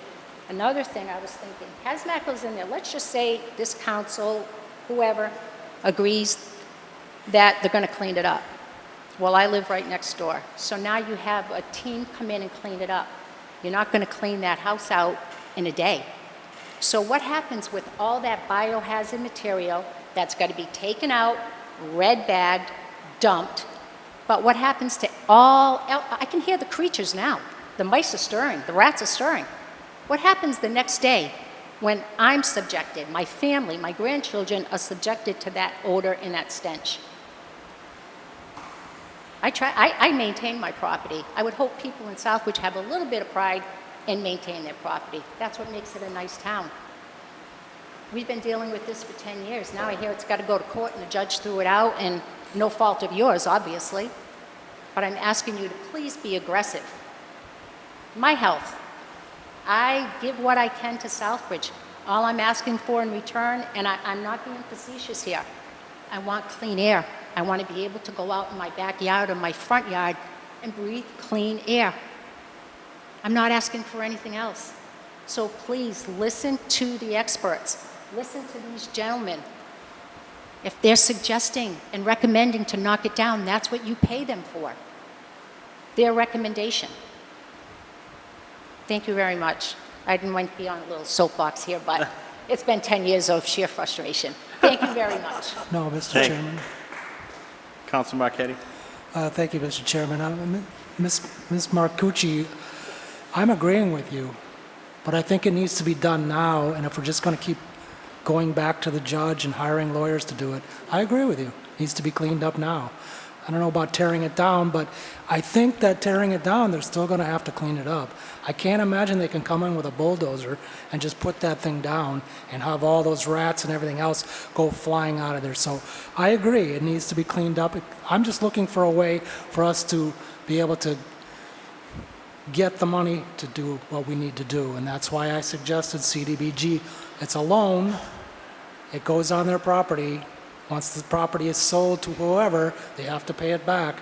And that's all I'm looking for, is a way to pay for this. But I agree with you 100%. It needs to be cleaned up. It needs to be cleaned up now. I think it's an emergency. So thank you. Well, Councilor Marquetti, I don't disagree with you, but I'm in such a desperate act that I would pay to have that knocked down. Okay. You're laughing, but I'm 100% I'm serious. sorry, I didn't mean to laugh. Because you know what? It's affecting. I tried to sell my house, to be honest with you. I've tried a couple times. And I've had a couple real estate agents up, and they said, you're going to have to build, stockade 20 feet high. They weren't interested. I wasn't getting the help that I needed when I was asking for it. Goes back, our first complaint was in 2012. Yeah. So it's here now, and we are taking it aggressive as best we can through the court system and through the Board of Health to make sure that we make the right decision. Mm-hmm. If I could vote to take it down tonight, I would, but given the stay or whatever happened in court, we have to not put any liability on the town. But as you can see, the town manager is taking an aggressive approach, as is the Board of Health and the council. I understand that, and I appreciate it. I just want you to get our perspective from a neighborhood, that's all, because you are the deciding factor. So I just want you to understand where we're coming from as a resident of the town and living as a direct abutter to that property that you're discussing, that's all. I completely understand. Thank you. Councilor Lazo. Quick question to the manager. I don't think anybody's disagreeing with you, Darlene, but I think the legal aspect of it, if we have to find out our rights or what we can do, I mean, we don't own the property. That's the catch-22. Usually when we take it for taxes, we have control over it. It goes to land court, and then after we bulldoze it, or we fix it, or we put in receivership. But the thing that's different in the twist on this is that we don't own it, and we don't have it in our possession, which creates frustration. Now, if we need to go and get an opinion, I say go get it. I'm in favor of going to an attorney and say, look, this is what happened. What would you suggest? I know our inspectors are not legal minds. We're not legal minds. You have a legal mind, and I need that advice from you. I think I was pretty clear at the outset that I would like to bring in special counsel who would reevaluate this and take it before the judge with a more aggressive approach to convey our point and where we think we stand with the law, because what we think is happening now is not really in the best interest of the community. We believe that the building was condemned, not fit for habitability. We should have the authority to go in and do what we believe we need to do, and we shouldn't be responsible for paying. And so right now, that's essentially stopped because the judge didn't rule on that petition and just said, let her in, put her in a hotel. If you don't let her in, start the receivership process. and then walked off the bench. And so we're stuck. TM, what I'm trying to, maybe I'm looking for is to explain this to a law, it's housing. It's housing court, housing attorney. It is in It's a housing different type of court. law. And my thing is, I would like to at least get a short term, without going and battling it, at least get an idea to come to subcommittee of council and say, this does happen. Somebody with experience in the housing courts where these are the options and this way you go. If he comes back and says we have to fight it, then that's on the table. I don't think it's fruitful to keep going around on this, and I've said that already. I think the appropriate course of action is tomorrow morning, I start with special counsel and say, what do you suggest we do? Because I don't think we're getting the traction we deserve. And so that is all I can tell you. I'm not going to speculate on what would happen if we filed this motion or that motion, or we tried to get a different judge. We have been dealt a hand, and now we have to play it accordingly, and I want to play it the best we can and as aggressively as we can. Thank you, Mr. Chairman. Councilor Ryan, you have something new? Yes. Thank you, Mr. Chair, through you. There's nothing we can do while we're appealing, if we were to appeal this, to deal with the unsafe nature of this property. If it's to the point where it's a threat to human health, there's nothing else we can do, and just let this property sit there. So it's, if I may, Mr. Chairman, it's my understanding, and Mr. Pelletier can add in, but they've locked the property, and the owner is not allowed back in. They've secured it to the best they can at the moment, but I would not want to do an end around if a judge is currently started, is looking at it. I wouldn't do much other than what the judge is telling me right now, and that's why I want to get somebody who would be much better at this. Housing court is a different animal than criminal court, than divorce court, and so we want somebody with that expertise that says, this is what you need to do. And that's where I want to go, because I don't want to be in this situation. I don't think any of us do this evening. Mr. Pelletier, anything? Just because the courts took the route they took, I think we need to follow the route or contest the route. But to Councilor Ryan's question, we've secured it to the best we can. At the moment, it's locked. And did you erect a fence around it as well? 143, Section 9 specifically allows that said inspector may at once enter the structure of land on which it is abutting with such assistance as he may require and secure or remove the same. We secured it. The law says we can secure it. It doesn't say we have to go to court to secure it. It says secure it. So right now the building is not caving in. The building is a significant, I'm going to use the word ridiculous, public nuisance, but it is not a public harm other than the rodent factor right now. But the nuisance is insane up there. My empathy goes to all the neighbors. We have secured it. It is not a threat of harm, physical harm to anybody right now. As Mr. Lazarus pointed out, it's still standing. Because we should just go to the property, within the property is a biohazard. Outside, I mean, I'm not qualified to make that call, but it's contained. All right, thank you, Mr. Pelletier. Councilor Catroni and Councilor Adams, and then let's move on. Thank you, Mr. Chairman. Quickly, a couple things after hearing from Ms. Marcucci. I empathize with you as well as the remaining of the neighbors up there. Question, does the court order, Mr. Manager, does that vacate the Board of Health's order? Or is this still intact? Through you, Mr. Chairman, I was not present. Our counselor, Attorney Caprera, was there. He said it was a highly unusual proceeding. The judge gave a verbal, and we're still trying to get something in writing from the clerk with the actual order. This is, the judge instructed Mr. Julian what to do and said, I will not take this any further. And that was it. Case closed, got off the bench. I wasn't there, but in my experience, it's rather unusual. Usually you can get something. So we don't have a clear-cut answer. And that's why I don't want to waste a lot of time speculating what's going on. I want to get somebody who could go in, who will go work a different angle. I think it's a complex, sensitive issue. We are in there regularly with Attorney Caprera. I want to take a different attorney out of the pool of attorneys we use that will go in as the face of Southbridge on this particular case. Thank you, Mr. Manager. I would certainly support Yeah. Thank you. I was going to amend it. Motion. Okay, what's your amendment? Wish me luck on this one. Well, I was going to say take no action and then have the Very town well. manager, entertain a motion, to take no action and have the town manager pursue Very well. and report back on Further further research. legal. Yeah. I'll make that motion. Okay. Is there a second on that? Second? Second? All those in favor? What's the motion? To take no action and have the town manager pursue special counsel to render guidance on this matter. Is that correct, Mr. Town Manager? Everybody clear on that? All right. So that's the amendment. All those in favor of the amendment? Opposed? All those in favor of the motion as amended? Opposed? All right, so I know the town manager is already working on this, Mr. Marcucci. We'll continue to pursue it and get it going. So, thank you.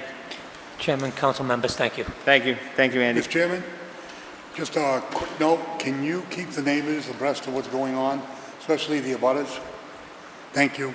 Thank you. All right. There's my agenda. Oh, there it is. All right. Bonnie's been here a while, so we'll... And you're at the top of the agenda. That's what I told everybody, too. Welcome to Southbridge. Yep. So... Never tell anybody that. Yep, so. Item 10, vote to confirm the appointment of Bonnie Hensley of Sturbridge as a permanent full-time firefighter EMT basic for the town of Southbridge, pending medical clearance and successful completion of the Massachusetts Physical Abilities Test. So moved. Second? Councilor Lazo. PPP recommendation? Recommendation from PPP was unanimous in favor. Thank you. The heat, I know. I'll go Couple extra Chief things in there. Norman. So, good evening, everybody. As you can all see in the audience here, there are members here from Bonnie's family. Thank you very much for coming, and also a good-sized number of our firefighters. We have a family over there at 24 Elm Street, and obviously they're here to support the moves to add people to our staff, and here they are tonight to support Bonnie in her near future if you guys approve her. Just a little background on her. You saw the resume at PPP. There was no application because this was a lateral move from a call position to the full-time role. Just a brief update. She came here in 2019. She enrolled herself in the call firefighting academy that was held in Leicester. That was a 5 to 6 month time frame that she went to school 2 to 3 days a week. In the evening hours after working her full-time job. She successfully completed the call firefighter 1 and 2, became certified in that. Locally here at the department, she's completed all her EMS orientation. She's done most of a good majority of our fire trainings that we have on a monthly basis for the call department. She does come back for calls. She lives right on the line at right actually half of your house is in Southbridge, right? Yeah, half of her property is in Southbridge and the other half is in Sturbridge. I really try, actually at this point too, she's currently in paramedic school and she'll be hopefully finishing up in May of next year. So I'm proud to present Bonnie to you guys for final approval for a full-time appointment. Thank you. Discussion. Councilor Adams? Thank you, Mr. Chair, through you. Bonnie, I wish you nothing but the best. Obviously, you have my vote this evening, and I know Bonnie from Trinity Catholic Academy, her son, and I just want to say thank you for stepping up to the plate on this one, and I wish you nothing but the best. Bonnie, you have my support tonight, and congratulations. One of the things I caught in your resume was you have a CDL license. A lot of the boys don't have that. Maybe you could help them out, and it'll be a little less scraping of the poles. Good luck, and thank you very much. Thank you. Anything on this side? Bonnie, I'm very proud to endorse this tonight. I know many years ago, I think you had a conversation with a fellow bus driver of yours about how you could go about joining the Southbridge Fire Department and your desire to become an EMT. And I think gave you some advice about how to go about doing that. And I remember having you appointed to the call fire department. So it's always great that while we have several individuals on the fire department that are very successful that have come from other departments or other communities, and they're all great firefighters and EMTs and stuff. It's always nice when we are able to promote somebody from the call department, because it shows that, you've been here, and you're willing to move up, and just your background as to how you started just to become an EMT and then get on the fire department and then pursue paramedic is just a commitment to where you want to go in your profession. So I certainly support you and congratulate you and your family for a job that not many individuals are stepping up into public service, which is a far cry from the way it used to be. We're struggling, fire, police, to find public servants. So I certainly endorse you and wish you the best of luck in a long, successful career in the Southbridge Fire Department. Anything further? Seeing none? All those in favor? Opposed? Unanimous, all present. Congratulations.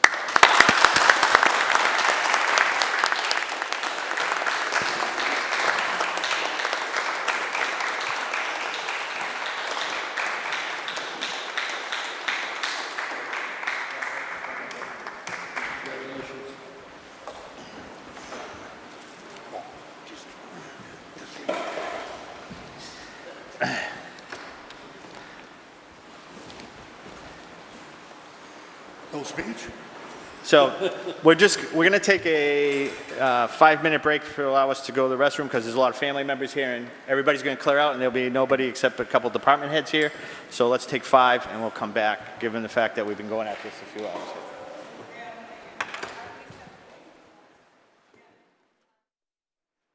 Hey, council reconvene at 9:05.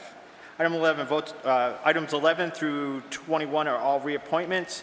Those reappointments, the town manager's office had reached out to those individuals and chairs to see if they still wanted to be on these boards and commissions. As you know, boards and commissions have been posted for some time, so they reviewed that.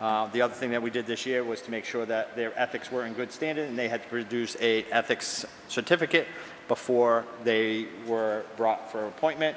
If they were not brought for appointment, they would not go forward to the town council.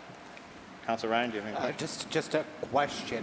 I get that the members were contacted, board chairs were contacted, but were these positions opening up posted so that anyone else who was interested could still apply for these positions?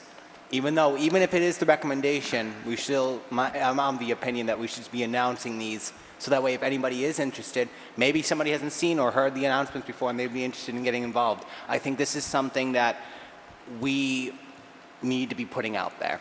It's one of those areas, I think, of transparency that we should be ultimately trying to address. That's it. Yeah, that could be a conversation for the next general government. We have talked about this for a couple years about how do we go about doing the process of filling this. I can tell you that the scholarship committee, while we have 2 individuals that are being reappointed, that scholarship committee has had multiple openings for the last 2-3 years. I can also tell you that the planning board has an opening and we've sought selection for individuals for that board, and this is a reappointment, and we still have another opening on the planning board if I'm not correct.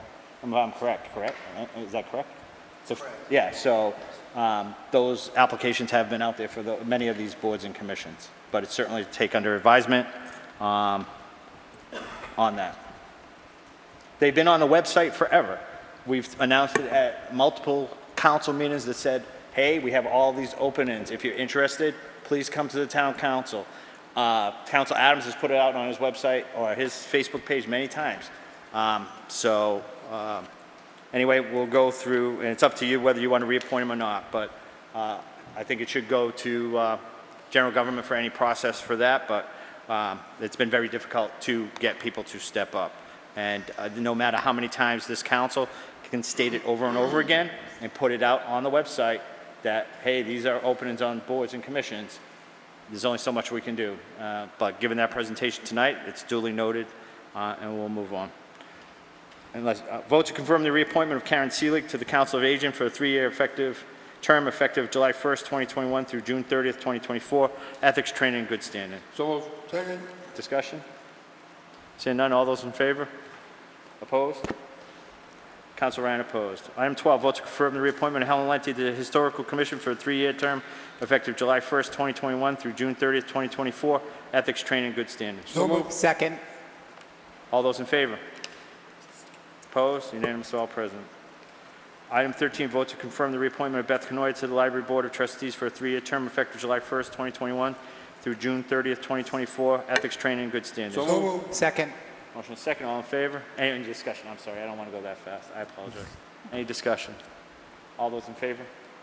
Opposed? Unanimous of all present. Item 14, vote to confirm the reappointment of Francine Fallon to the local historical district study for a 3-year term effective July 1st, 2021 through June 30th, 2024. Ethics training and good standards. So moved. Second. Any discussion? Seeing none, all those in favor? Opposed? Unanimous of all present. Item 15, vote to confirm the reappointment of James O'Brien to the local historical district study for a 3-year term effective July 1st, 2021 through June 30th, 2024. Ethics training and good So standards. moved. Second. Any discussion? Seeing none, all those in favor?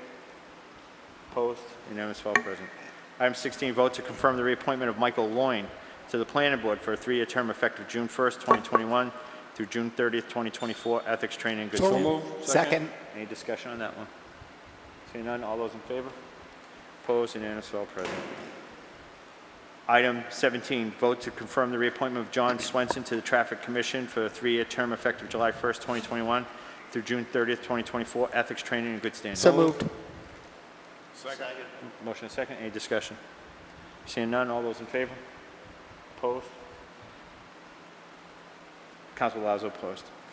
Item 18, vote to confirm the reappointment of Sergeant Ryan Rodiger as the police liaison to the Commission on Disability for a 1-year term effective July 1st, 2021 through June 30th, 2022. Ethics training and good So standards. moved. Second. Any discussion? Seeing none, all those in favor? Opposed? Unanimous, all present. Item 19, vote to confirm the reappointment of Carmen Rivera as the parking clerk for a 1-year term effective June 1st, 2021 through June 30th, 2022. Ethics training and good So standards. moved. Second. Any discussion? Seeing none, all those in favor? Opposed? Council Lazo opposed. Item 20, vote to confirm the reappointment of Lori Dunleavy to the Scholarship Committee for a 1-year term effective July 1st, 2021 through June 30th, 2022. Ethics training and good standards. So moved. Second. Motion is second. Any discussion? All those in favor? Opposed? Unanimous, all present. Item 21, vote to confirm the reappointment of A.J. Larichelle to the Scholarship Committee for a 1-year term effective June 1st, 2021 through June 30th, 2022. Ethics training and good standards. So second. Any discussion on that one? Seeing none, all those in favor? Opposed? Unanimous, all present. I'd just like to thank Yvonne for making sure those ethics things went through. That's been a bone of contention for a while, and we finally got somewhat of a process going. Item 22, vote to approve the town clerk's transfer request from account number 001162-512000, seasonal positions, to account number 001162-530000, special services for the $5,000 due to cover unexpected costs due to the polling location change. So moved. Second. Discussion? Councilor Marquetti. Thank you, Mr. Chairman. Through you to the town manager, what is this for? So if I may, Mr. Chairman, through you to Councilor Marquetti, Clerk Bonadies was off this week, but she did talk to me about this. She couldn't be here this evening, but she wanted the council to know that because we changed polling places, we had to print up postcards and mail them out to every household, as well as pay for the postage, and that was the cost. And that when we did have some money, the $5,000, but it was actually in the wrong account. So this is just rectifying the right account to put that money in to cover the costs. It should have been in special services and not in the seasonal or the temporary poll workers account. Yeah, because I think didn't we already appropriate money for that polling location change? So Yes, so she had indicated she needed to move it into a different account. for that specific item? Yes. Okay. It costs $5,000 for those little bitty postcards? Through you to the town, I couldn't to hear. the manager. It costs $5,000 for those little bitty postcards? She said plus postage. Plus so mailing? They had to have them printed up in a decent size, I think, to be in both English and Spanish. And I don't know what the layout charges were, but I'm just the messenger here this evening. But Right, thank you. Any further discussion? All those in favor? Opposed? Unanimous, all present. Item 23, vote to approve the town manager transfer request from account number 001111-571100 town council conferences and meetings to account number 001910-534600 recruitment and processing for $400 to cover pre-employment expenses to the end of fiscal year 2020. So moved. Second. Any discussion on this? Council Marquetti. Again, Mr. Chairman, through you to the town manager, could you explain this one as well? It's not uncommon in most municipalities when we take someone on as a new hire, we do pre-employment physicals. I do not know for the specific employee, but as you are well aware from tonight, in the last meeting, we've had at least 4 recent hires, and we've had, we're going to be, we're losing a clerk in my office, and we're bringing on somebody, so oftentimes we have to have a basic physical for some of these people. For some of the EMS, it's a little bit more expanded, so it's my understanding that we didn't have enough to cover some of these end-of-the-year physicals. Thank you. Any further discussion? All those in favor? Opposed? Unanimous, all present. Item 24, vote to approve a Department of Public Works water transfer request from Fund 0845 Water Stabilization Fund to project number 64893 Main Street Water Main Replacement for $1 million in lieu of borrowing and income and interest cost. A 2/3 vote is required. So moved. Second. Council Marquetti, do you have any comments on this? Thank you, Mr. Chairman. This was voted 3-0 to send it up to the council for recommendation. Thank you. And the second, just the item 25 is the similar, so it was the same. Yeah, every single agenda item tonight was approved unanimously. No, just in case she talks about water stabilization, it was these 2 line items were the same, for the same type of transfer. Right. So she addressed why the water stabilization, it's the Right. same reason. That's Yep. all I'm saying. Yes. Good evening, I'll be really quick. Both of these items were already approved previously, and they were approved for borrowings, but instead of doing borrowings, we're voting to take them out of our stabilization account. After reviewing the current levels in our stabilization, it's always recommended that we keep it around $1 million, and we had enough funds to vote both of these out of that account. Based on the transfers, before the $1 million, we had $2,166,730.33. So after we take it out, we'll just have just over $1,066,000 for both of those, once we take both of those out. And just a further explanation, any retained earnings from this year will be transferred to stabilization. Correct, any retained earnings that we have, once it's certified again at the end of the year, will be transferred over to the water stabilization account. Any further discussion? Seeing none, roll call. Oh, Council Marquetti, I'm sorry. No, go ahead. You got to really put your hand up instead of just going like that. I'm sorry. I just wanted to say that this was approved last year, I think. Was it last year or the year before? I think it was the year before. The year before, the town council voted to $1 million into this. So that's all we're really doing is just transferring it. We're changing it from borrowing to taking it out. Correct. Okay, thank you. Right. So no interest cost. Correct. Saving the taxpayer money. Saving the taxpayer. Thank you. Anything further? Roll call. Counselor Adams? Yes. Counselor Catrona? Yes. Counselor Daniel? Yes. Counselor Jovan? Yes. Counselor Lazo? Yes. Counselor Marquetti? Yes. And Counselor Ryan? Yes. Motion carries, 2/3 vote sustained. 25, vote to approve the Department of Public Works water transfer request from Fund 0845 Water Stabilization Fund to project number 64881, East Main Street Water Main Replacement for $100,000 in lieu of borrowing and current interest costs. Again, a 2/3 vote is required. So moved. Second. Discussion. Any discussion on this? We all set? And then roll call. Counselor Catrona? Yes. Counselor Daniel? Yes. Counselor Jovan? Yes. Counselor Lazo? Yes. Counselor Marquetti? Yes. Counselor Ryan? Yes. And Counselor Adams? Yes. Unanimous, all present. The 2/3 vote does be sustained. 26, vote to approve the Department of Public Works sewer transfer request from account number 600-440-583-000-21582 Plant Capital to the new capital project account, secondary clarifiers paint repairs for $300. We wish it was $300. $300,000 due to work not being completed due to COVID. So moved. Second. DPW, Council Marquetti? No, this wasn't on our agenda. This was added afterwards, right? Straight to We the didn't council. vote on this. We didn't vote on just this? Okay, discussed it. thank you. All right. Go ahead. And then DPW. So basically, this was funded what we call in-budget capital, but because of some of the things that had been going on this year with COVID changing of staff at the wastewater treatment plant. It did not get out for the process of the bidding, but we still need to do this work. We still have the money in our budget. By changing this from an in-budget account to a special project account, it just preserves this so that we can continue to start working on this project. Councilor. Thank you, Mr. Chairman. Through you to the DPW Director, what are we painting? It's clarifiers. It's the secondary clarifiers. They're the big metal tanks that have the settling in it. We have to empty them out, and they have to sandblast them, paint them, and repair the metal as needed. How often is this How done? often? They do, I believe, every 10 years. Okay. You know, Thank within you. a 10 to 15-year schedule. Thank you. Any further discussion? All those in favor? Opposed? Unanimous, all present. Item 27, vote to approve a DPW sewer transfer from account number 600-440-583-000-21583 technical support capital for $40,000 and from account number 600-440-583-000-89500 capital reserve for $33,000 for a total transfer of $73,000 to project number 64875 conveyor upgrades project to cover the cost of alternate 1 and 2 for the sludge conveyor upgrade project. So moved. Second. Councilor Marquetti, you have anything? Yeah, this was voted unanimous to send it to the council. Thank you. Any questions of?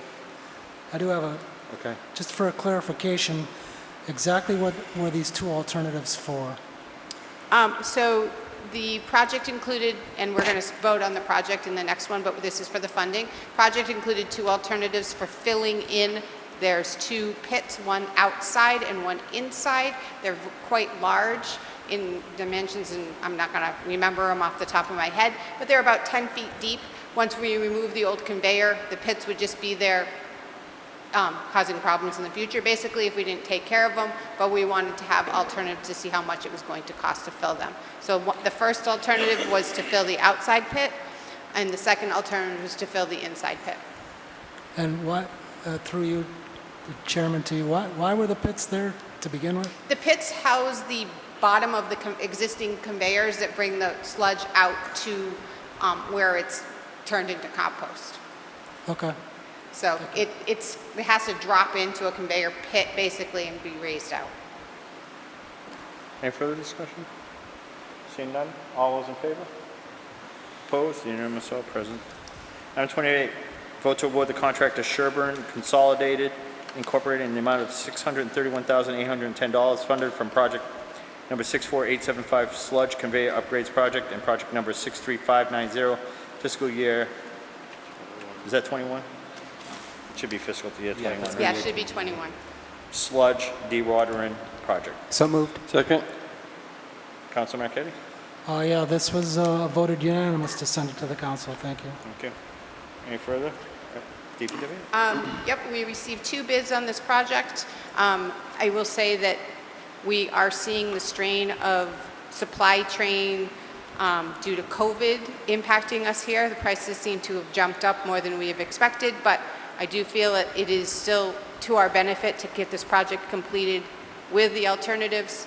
We have used Sherburne in the past. They've worked multiple times with the town, both in the water and at the sewer plant, so they are familiar with working with us. They have their DCAMs, they had all their certifications. We have no issues with them. Any further discussion? Hearing none, all those in favor? Opposed? Unanimous, all present. Item 29, vote to ratify the memorandum of understanding, MOU, between the town of Southbridge and Whitewater Incorporated for operation of the water system as amended through June 30th, 2021, and further extended via thus MOU until August 17th, 2021. The March 9th, 2000 Operations, Maintenance, and Management Service Agreement as amended is otherwise unchanged and remains in full force and effect. So moved. Second. Motion and second. Mr. Town Manager, do you have anything on this? This is the MOU with Whitewater. So either Ms. Blakely or I could address this, but in short, we had some delays with COVID. There was a prior extension. The RFP went out. We had been assigned to counsel with KP Law. We had some coordination getting all the parties together to get the RFP out. We received one bidder, as you do know. Part of the RFP required the bidder to come back to us with any proposed changes. with regard to the contract or any of the terms, because they become part of the contract in the end by reference. We recently received those, and we've again been coordinating with Ty and Bond as well as in-house staff, our council, to get these changes all incorporated. We met again today. We were trying to get this done, but we do believe we'll just need a little extra time. But the good news is, we have the bidder. We're working to it. It's someone we know, and it should be wrapped up relatively soon. Thank you. Councilor Marquetti, did this get voted at your subcommittee? No. It did not, It right? was not voted on. We were just discussing it. We just discussed it. We didn't Yeah, vote we it. discussed it. And this was no different than the Viola contract that we had to do, the amendments, until we could get through the formal agreement. And I will tell you that Whitewater has signed this and provided this to us. It was just after your agendas went out. So we do have a signed copy waiting for signature. And since they've just won major awards again, we're fortunate to have them. Any further discussion? Seeing none, all those in favor? Opposed, unanimous, all present. Item 30, vote to ratify a contract with Massachusetts Broken Stone Company for $694,456.60 funded from project number 64843, roadway paving, construction and reconstruction. So moved. Second. Okay, DPW? Thank you, Mr. Chairman. This was voted unanimous to send it up to the council. Thank you. Any questions on this? Comments? This is I'm sorry. Go ahead, Councilor McKay. This is the paving part of the road improvements. That's You gave correct. us a list here of all the roads. Clements Hill Road, Bruce Lane, High Street, Dudley River Road. You gave us a whole list of all the roads, and this is going to be a 2-inch mill overlay. So it's basically paving these This roads. is the paving portion of the contract, yes. It's a mill and overlay project, 2 inches of mill and 2-inch overlay. And on the selected roads, there are minor other repairs that can be done based on small patches, repairs. There's also catch basins if they needed to be replaced. There's bid items for those, and those will all be making in the field determinations as we see them.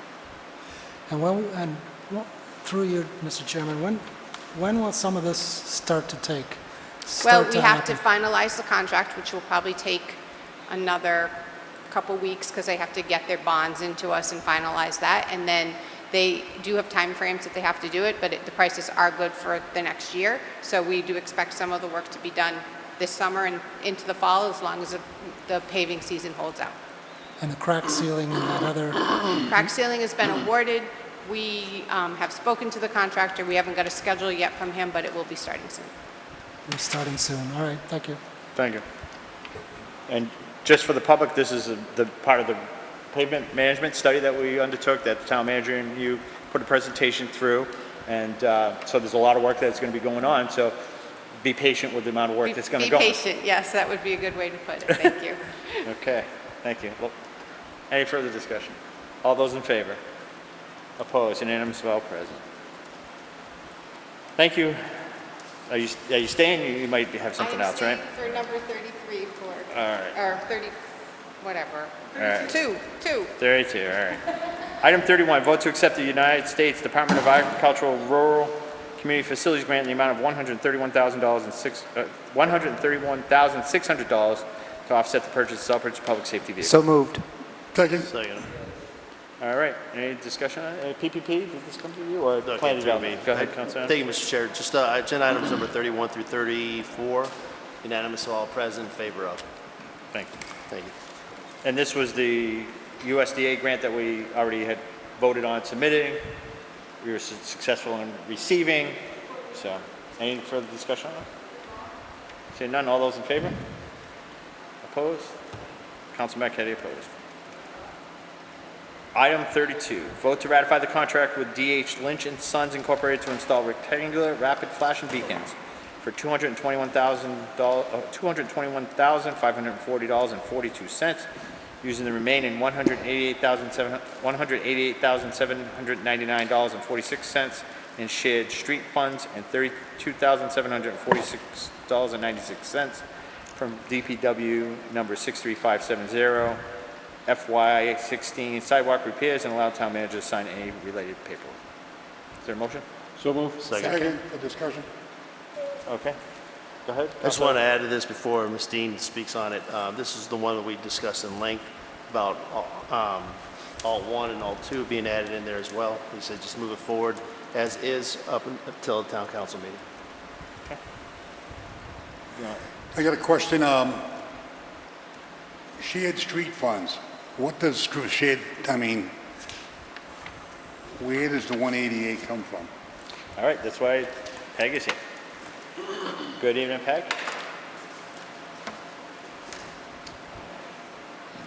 Good evening.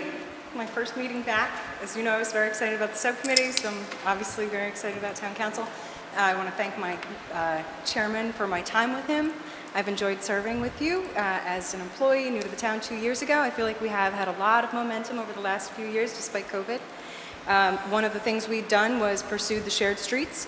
Shared streets funding was for a pedestrian plaza to create a more outdoor permanent market and to create the 5 pedestrian beacons to make a more walkable downtown.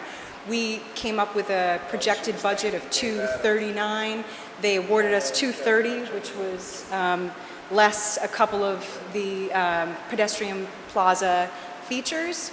When we went out for the first bid for the beacons in March, April, the bids came in too high. We approached the state. They said we could have an extra 6 months and that we could move some of the pedestrian plaza funds over to the beacons. So that increased our amount for construction. We went out again. VHB reviewed the bid. DPW reviewed the bid. At this time, we're still over budget. So what we have done is proposed accepting the base bid. What came up at the subcommittee meeting was instead of just accepting the base bid, as Councilor Adams just recommended, or didn't recommend, but pointed to, was that the subcommittee discussed the idea of an Alt 1 and Alt 2 to be included. So I sent you today at 11 o'clock. I don't know if you received it, so I figured I would just throw it up there for everyone.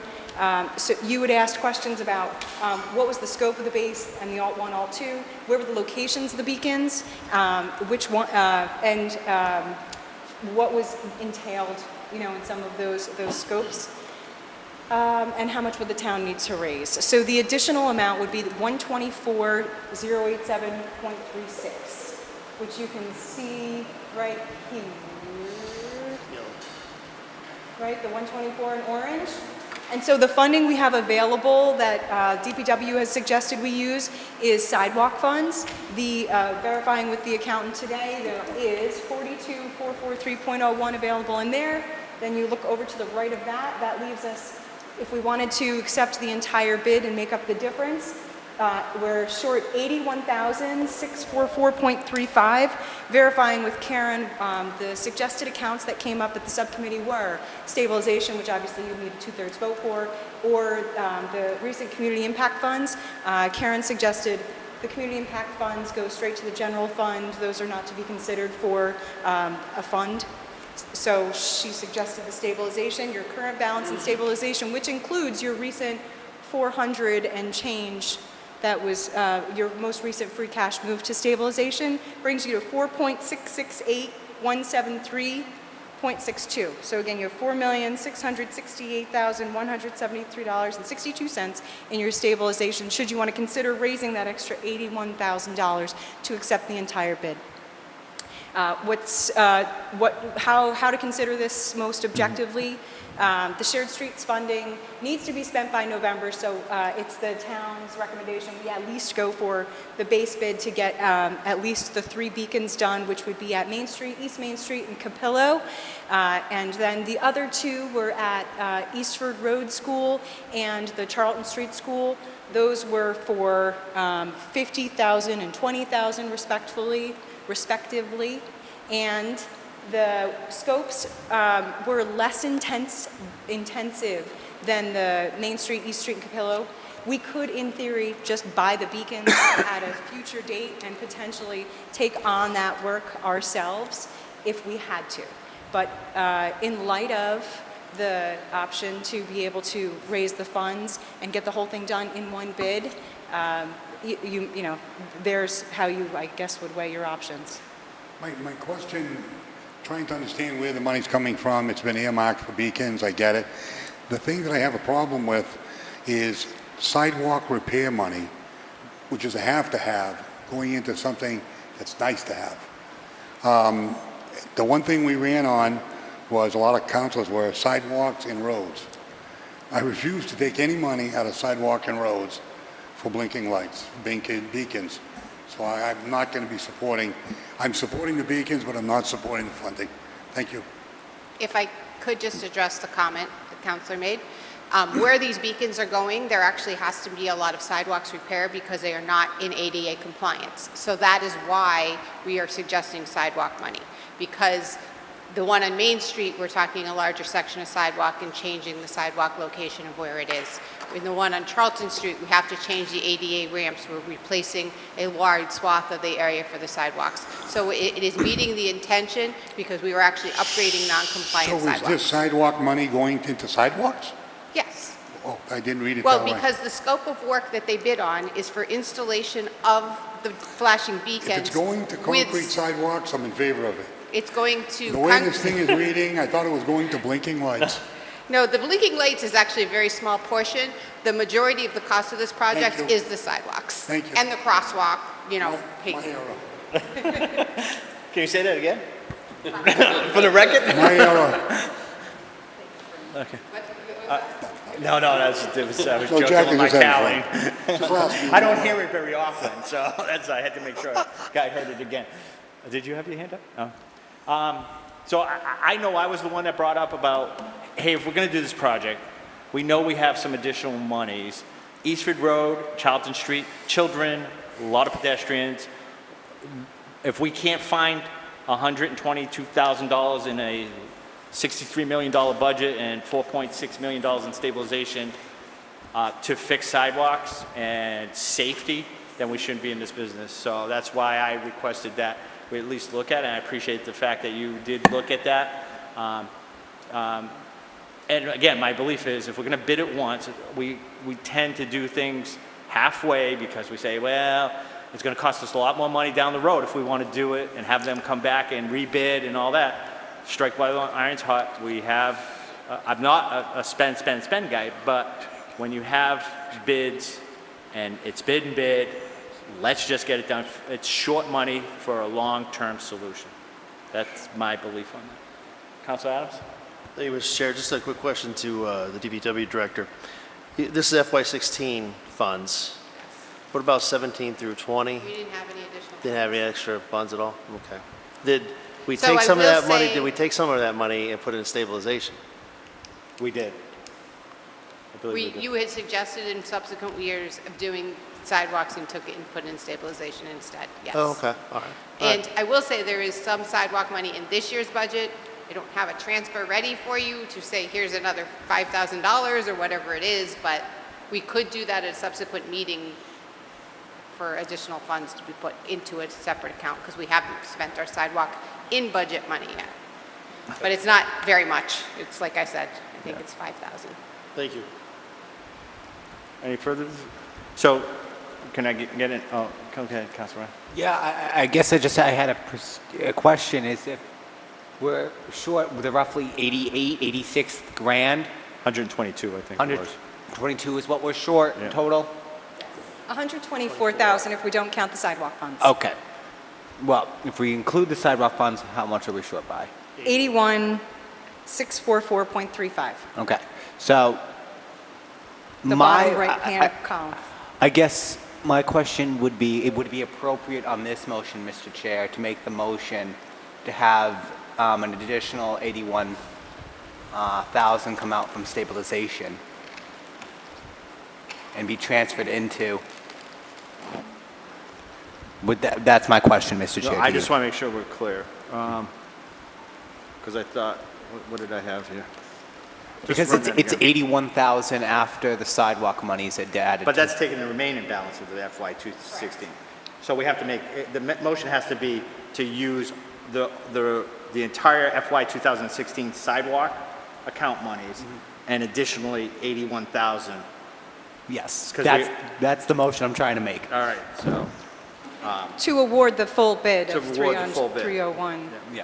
Mr. Town Manager, I didn't ask you, I know, you stated you're not opposed to, well, you are opposed to, no, you're not opposed to the motion. You're just not a spend guy. And But I think I echo what you had said at the meeting, as if we couldn't find $100,000, then we're not, you know. No, if I may, Mr. Chairman, I did speak to the finance director today about how we would fund this. And it did seem the most logical place to go in the interim would be the stabilization fund. And I did say in the long haul, when we get some of our impact fees back from some of the retail marijuana establishments and the non-retail, that we should look at using some of those impact fees for these very projects. And what we may choose to do is replenish the money that we borrow. So essentially, we'd be borrowing from stabilization and then replenishing it at a later date. Because the whole idea behind these impact fees really is to address the impacts of these facilities coming in town, to deal with any impact for people that may have substance abuse. But there's also going to be wear and tear on our streets. And I personally believe some of it should go back to the betterment of the community. So to do a project like this to make it more walkable, I think would be an appropriate use. So in short, I would not have an issue using the stabilization at this point in time. But my pledge to the council would be, when we do have sufficient impact fees coming in, that we come back and put some of those back in stabilization, so that we're essentially replenishing what we borrowed today, so that this would essentially come from our impact fees. Thank you. Okay, so the amendment would be? Would be, Yes, go ahead. I do think you need to vote it out of stabilization into an account, like a transfer. Right, yeah, so, So I would suggest voting it out of stabilization into that sidewalk account, since it's an existing account, and then she can fund the project out of the two accounts that are on your agenda item. go ahead. My question is, can she put it into a FY16 account? Yes, she can, She because it's just a number, Then- it's not an account. Okay. It was this project account, she just used that as a title. Okay. So it's an FY16 project account. When you hear me say project versus, like a special account versus an in-budget account. So it wasn't an in-budget account, FY16, it was a special appropriation. Okay, thank you. okay. I So, think, Councilor Elijah, you shook your head. We're not in the right spot here? No. I'll pass. Oh, okay. All right, so, I think I have an idea of how to word this, with the amendment being that $81,000 be transferred out of stabilization into the sidewalk, the fiscal year 16 sidewalk account, and then yeah, I want to make it as simple as possible. So how much is the total, total we're taking out of FY 2016? It'd be 42,000, 443. 443 That's existing. and 1 cent. What is it? 42? $42,443 and 1 cent. Okay. So for a total of, if we added that to the sidewalk, to 32. No, you No, want wait a to minute. take, No, you wait. want to take 81,644.35 out of stabilization and add it to the remaining No, funds. no, I know. Okay. I'm just trying to do something here. 81,664, what, 4? 644.35. 644, and what? 35. All right, so I'm just doing some quick math here. I'm thinking 8, 43. We're just checking our math. So the remainder that we were requesting out of potentially stabilization, the 81,644.35, plus what was existing in the sidewalks, the 42,443.01, equals the amount needed. Just to check our math here. So Yes. that's what we would be requesting. Try not to be confusing. Go ahead. Councilman Marquetti. Thank you, Mr. Chairman. As I've said before, I don't have a problem with these flashing beacons, but I would like to see sidewalk money used for sidewalks, because we have a lot of bad sidewalks around. If you walk downtown Southbridge, there are some wide cracks in the sidewalks down there that need attention, and I'm not sure it's going to be touched by the Main Street project. I think that some of the cracks are way down further by Dresser Park. And there are other sidewalks in town. I've seen people tripping on sidewalks in town. So that, I would like to see sidewalk money. Maybe next year when we do these shared streets, let's get the money for by all means, go for the money, but let's use it on sidewalks. That's what I would like to see. Thank you. All right. What's your amendment? Go ahead. I'm just confused. Oh. Go ahead.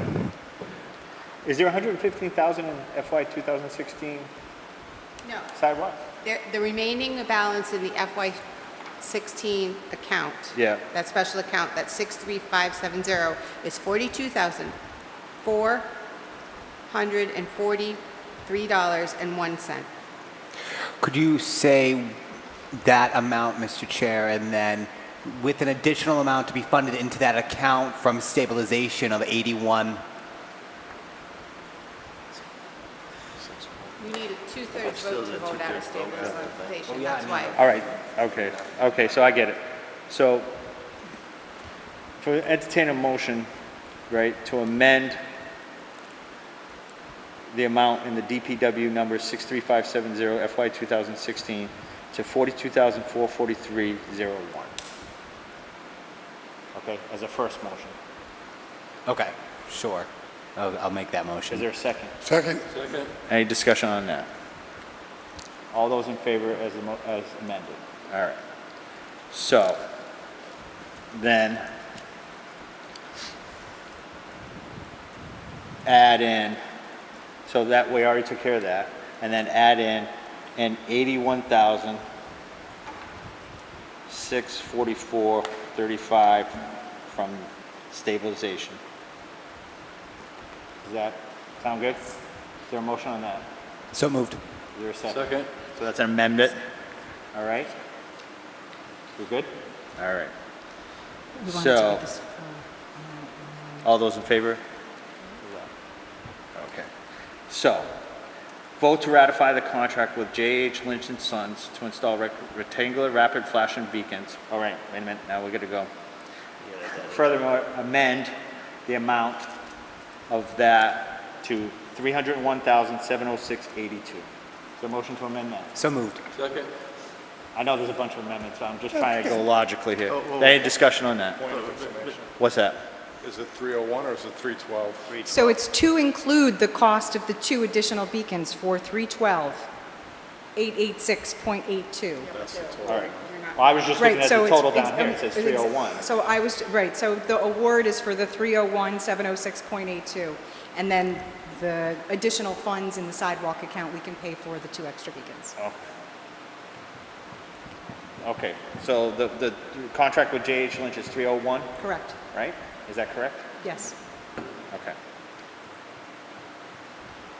So to amend that to 301,706.82. Is there a motion? So moved. Second. Any discussion on that? Seeing none. So as amended, vote to ratify the contract with J.H. Lynch & Sons Incorporated to install rectangular rapid flashing beacons for $301,706.82 using the remaining $188,799.46 in shared street funds, right? And then, I'm sorry, what was the total that we had for? 42. Huh? For the sidewalks? I'm sorry. $42,443.01. And the FY 2000, from the DPW number 63570, FY16 sidewalk repairs, and $81,644.35 from the stabilization account, and allow the town manager to sign any related paperwork. So moved. Second. All right, so everybody good on that? All right, any discussion on that? Seeing none, roll call? Counselor Daniel? Yes. Counselor Jovan? Yes. Counselor Lazo? Yes. Counselor Marquetti? Yes. Counselor Ryan? Yes. Counselor Adams? Yes. And Counselor Catrona? Yes. Unanimous for all present. Thank you for slogging through that, well done. Thank you. My last big one, huh, Council Lazo? Test it, Did I test it. direct that all right? Huh? All right, let's get the rest done here. All right. Vote to ratify the memorandum of understanding for the Regional Energy Planning Assistance, REPA, from the Central Mass Regional Planning Commission. So moved. Second. Any discussion on this? Mr. Town Manager? Before Ms. Dean makes any comment, I just wanted to let the council know, I mentioned at subcommittee, this came about, I was tracking the developments on Beacon Hill relative to climate change, municipal vulnerability, and planning. And as many of you know, the governor signed into law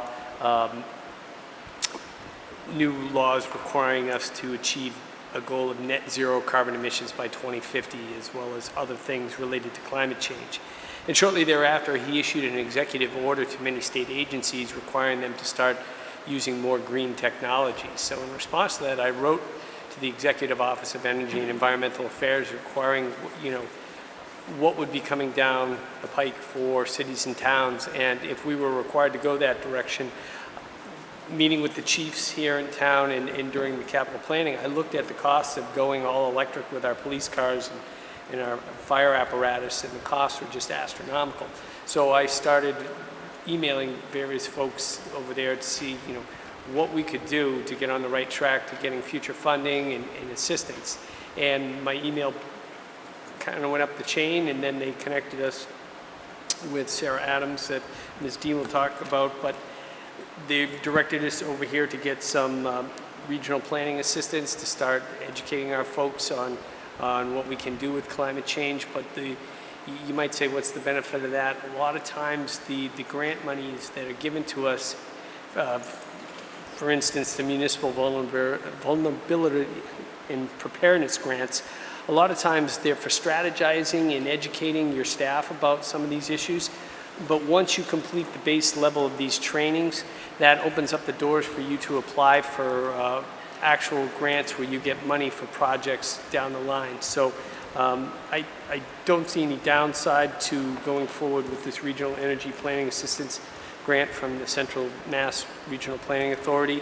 And we were directed this way by the Mass agency, EEA, relative to future climate change planning and grants. Any discussion? Anything else you want to add quickly, or are we good? Good. All those in favor? Opposed? Unanimous, all present. Item 34, vote to allow the Economic Development and Planning to submit an anchor mission application to Harrington Memorial Hospital requesting $500,000 as seed money for the Redevelopment Authority, and authorize the town manager to sign any related paperwork. So. Second. Does the town manager? Or is this going to Peg?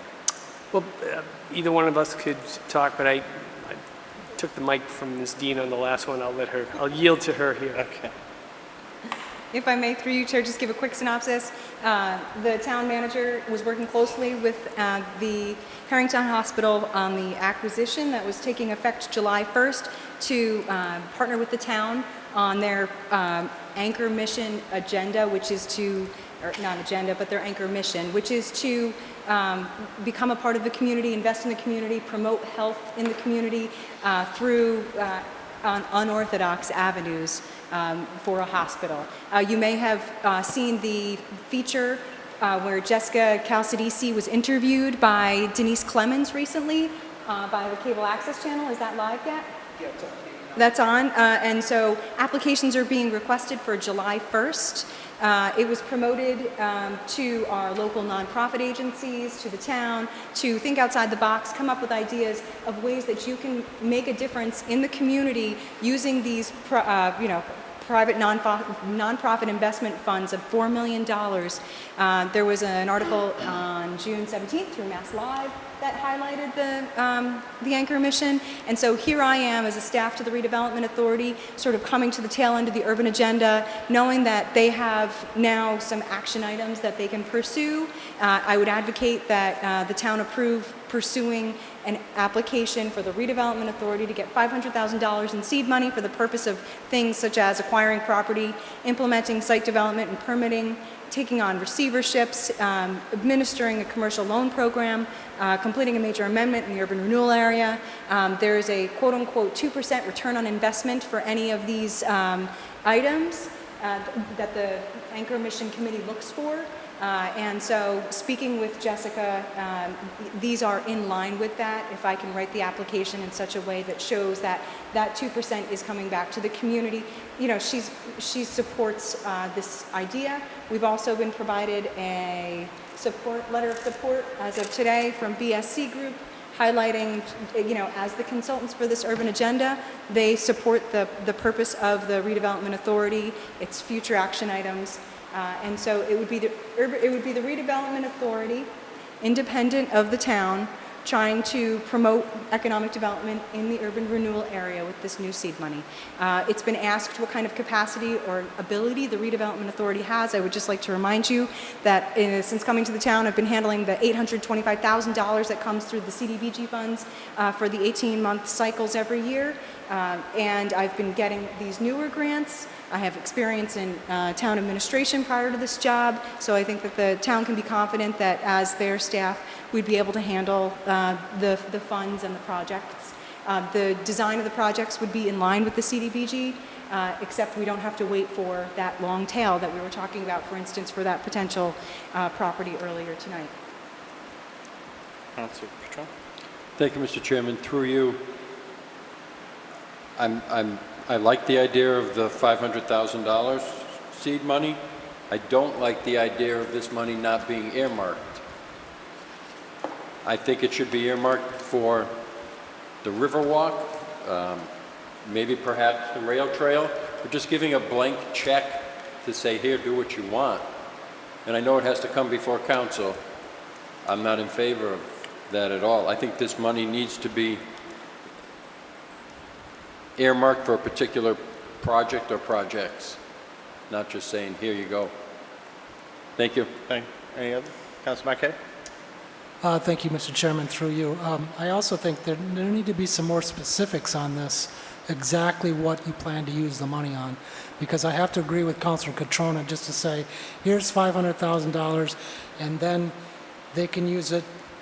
These are kind of like really vague reasons to use that money. And one of the problems that we have downtown is we help put people in these apartments, we fix them up a little bit, and then we have apartments downtown that just don't make sense to me. I mean, somebody's trying to start a store downtown, you want to fix up the store. If that's what they're planning on using the money for, or are they planning to use the money to fix up houses in the area? I just think it should be more specifics on what you plan to use the money on. I like the idea, the urban renewal final plan had some ideas on a river park or a rail trail or even a central park downtown. And if the redevelopment authority said, this is what we want to use the money on, then I think that would be a good idea. But just to hand them $500,000 with no oversight, it just seems kind of odd to me. Councilor? Yeah, so, no, I understand where the two councils are coming from, but there is required to have a plan. They just don't sit there and write a check for $500,000 to wherever you want to put it. Another thing is when we talk about CDBG, we talk about the areas that they're responsible, redevelopment authority that they're responsible for. And low to moderate income areas, like Peg had brought up before, that's the whole purpose behind the redevelopment authority. The beauty behind the redevelopment authority, though, also is, in my eyes, even though I'm a town councilor, is that it doesn't have to always go to the town council for final approval. They should probably keep us in the loop, but unless somebody else comes up with a better idea and a plan that they have in their pocket right now, I think the redevelopment authority, the whole purpose behind receiving the grants in the past, or these few grants that we just received for the was the LRRP and the urban agenda, that was the whole purpose behind building the redevelopment authority. I've talked about it for the last 3 years, actually since I've been on the redevelopment authority, trying to find them a home, a responsibility within the town. I tell you, the towns that utilize the redevelopment authority in the proper way, or the redevelopment authority uses it in the proper way, are successful.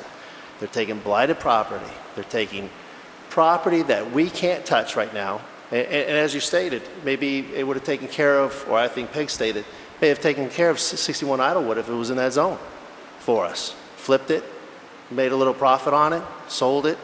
That's their responsibility. And I think allowing them to finally, I mean, I feel like sometimes the town council is trying to hold on to this redevelopment authority like it's their baby. To me, I think it's a gem for our town to be able to think outside the box. They don't always have to report to us. And we're trying to finally give them some seed money. You know, I understand that like Central Street Plaza took a little bit of time to fix, but look how beautiful that thing is now. And what it could be utilized for if people use it properly. You know, redevelopment authority did that with seed money given by the town council. Town council, this anchor mission came across, and I was going to ask this question about the liquor licenses in a minute. You know, I wasn't sure if those had changed or not, but I think allowing the redevelopment authority to actually come up with a plan and have this stuff going on and being able to provide seed money that's not costing the taxpayers direct money, I think is a win-win for the town. You know, I don't believe the redevelopment authority is just going to walk in there and say, here you go. Now, all plans start off vague. They have an idea, and then they build upon the idea, and they continue to build, and then you get into the weeds. That's the purpose of the redevelopment authority within the town. And we need to give them the authority and finally some money that just came across our lap, in a sense, to let them move forward and become aggressive and let them utilize that. A lot of these properties that we end up having to take from the Board of Health and all that kind of stuff, redevelopment authority could have taken care of some of this stuff without us having to deal with this on a daily basis, or house people or pay for people to move out of a building at 318, 320 that we had to force out of that place because the landlord and the owner were slumlords. This is their responsibility. This is what they're charged with. So I'm going to vote on this tonight. You know, I listened to Ed Moore the other night at the Southbridge Business Partner meeting, and you know, what are we going to do? Take this money and turn it back and give it back to UMass? I mean, I just say you give that opportunity to the redevelopment authority, allow them to grow. Peg has done a great job. The town manager has done a great job. All these people have done a great job educating our staff, educating those on the board, and they're dying to try to start working what they're charged to do within the town.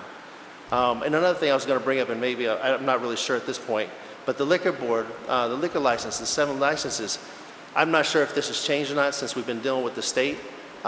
I think they recommended, you know, we were looking at those 7 restaurant licenses that were owned by the town, that $5,000 would go to the redevelopment authority. I think they recommended that we shouldn't do that. So either we're going to give them money through taxpayers, or we utilize such a great opportunity for them to excel and succeed. Thank you. Councilman Ryan? Thank you, Mr. Chair. Through you, I agree with the previous speaker.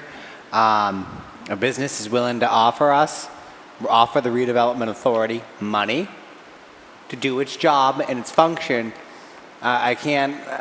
We've been talking, I know Councilor Adams has been talking about rebuilding and getting this redevelopment authority off the ground for years. We're now at the position to finally do it and finally have a redevelopment authority that's actually got the money to do its job.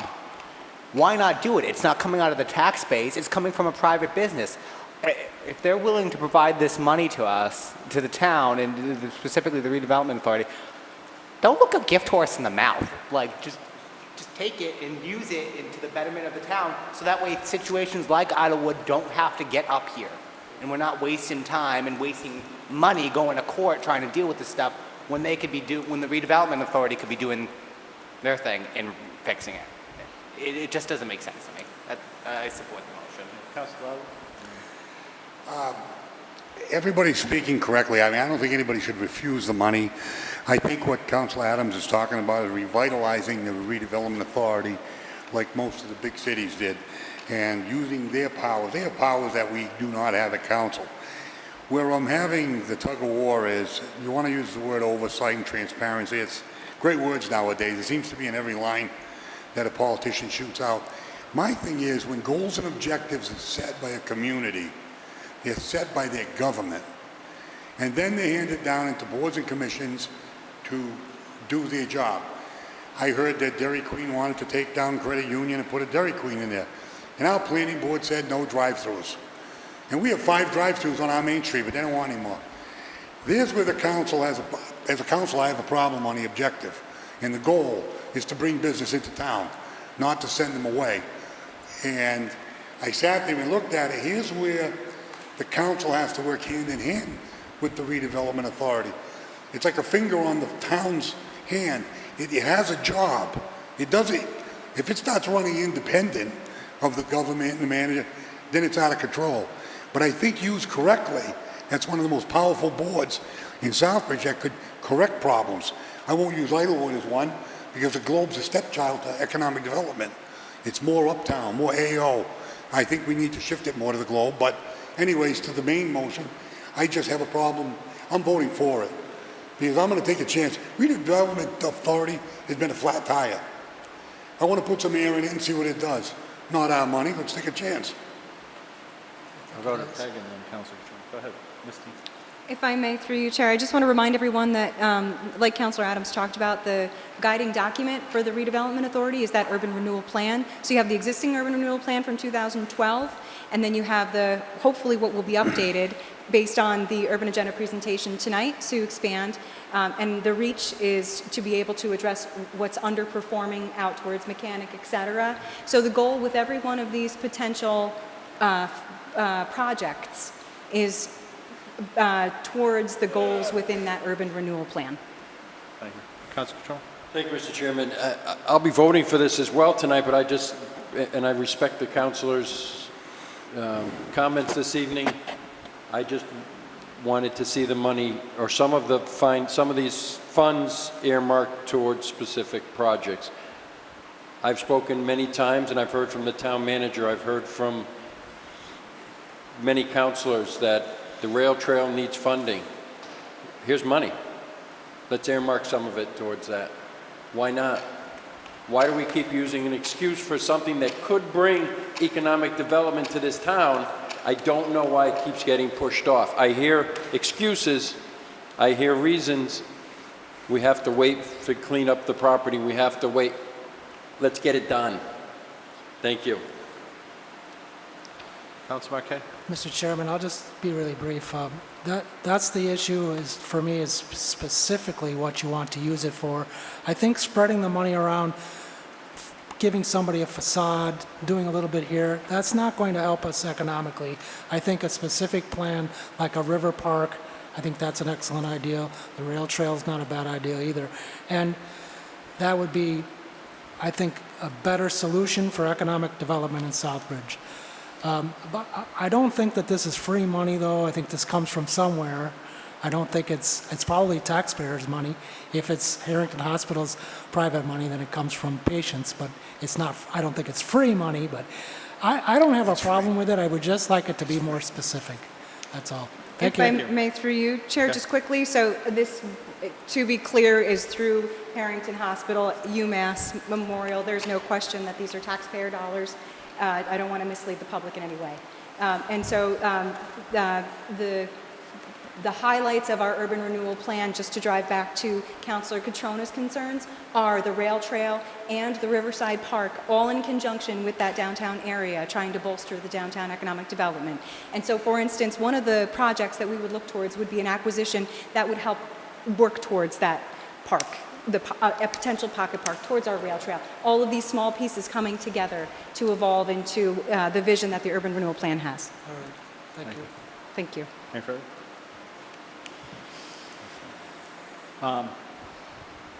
Thank you for, to the previous speaker's point about money. I think it's great. If Harrington Hospital or even UMass Memorial has taxpayer dollars, it's coming back to the community. Let us figure out how to do it. And to my colleague, Councilor Adams, since I've been on council with him, in the last 3 years, he has always said, how do we get seed money to be able to do some projects and give them some teeth? So I fully support this. And you work with the redevelopment authority. There's new energy there. There's some purpose, and we have a lot of activities going in town, and we got people that want to build things. We do know Franklin Realty wants to do something down there in the riverfront, plus there are other projects, and a tremendous amount of groups. So let's grab onto it, work with redevelopment. They'll have some energy to say, okay, we can finally do some things, and let's see where it goes for even better things that go on. And no doubt with you working there, you said some kind words about me. I want to say that to you and your hard work, the amount of grants that have come through your office and the energy has put us in a very good path in the last 2 years, despite COVID. So I thank you for all that hard work, and there's no doubt that you would work to make sure that this anchor mission would be done in a thoughtful, planning type of environment, that you can see a vision and this is what you want. And yes, to Councilor Lazo's point, we are the governmental body that says, hey, this is a vision. Plan and development subcommittee gives a lot of, I mean, the amount of work that has come out of that subcommittee in 3 years, I believe 3 years, Chairman? 3 years, to vision and how do we want to go, and the conversation about the rail trail is a whole nother conversation, because we did have a plan, $1 million, and it was thwarted. And that's not a good discussion for tonight, but we had $1 million. We were working on it, and there's no excuses. It is what it is. And we'll work on it and get it into that redevelopment plan. So if there's anything else, all those in favor? Opposed? Unanimous of all present. Item 35, vote to ratify the service agreement with New England Medical Billing for 3.25% bill and service fee for claims submitted and reimbursed by Medicaid. So moved. Second. Any discussion on this? Conversation? Thank you, Peg. Thank you very much. Councilor Ray? Oh, no. I was. Oh, okay, no discussion. All those in favor? Opposed? Unanimous, all present. Item 36, vote to ratify the First Amendment to lease and lease extension between the Town of Southbridge landlord and the Massachusetts Department of Transportation Motor Vehicles Division tenant to extend the lease from September 15, 2020 at 12:01 a.m.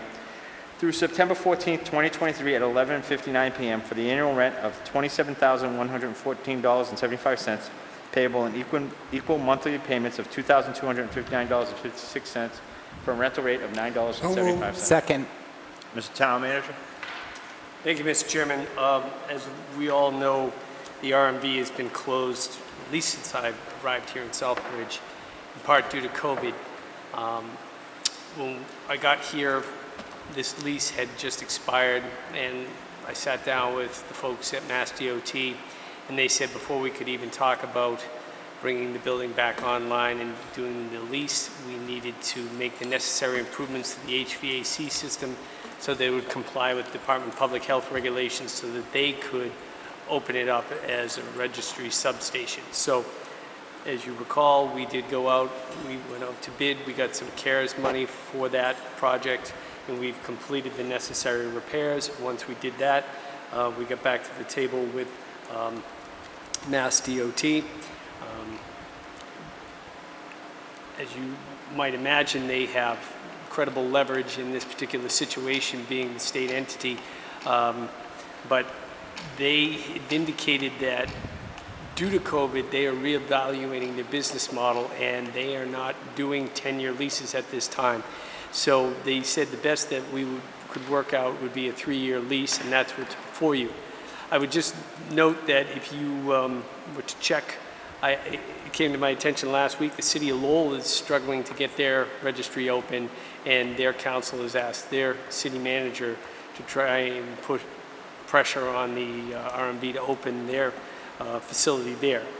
I believe once that we have this executed, we will be able to get them to open this up, and that's what we were led to believe all along. So I know there may be some questions, so I'm happy to entertain them. Questions?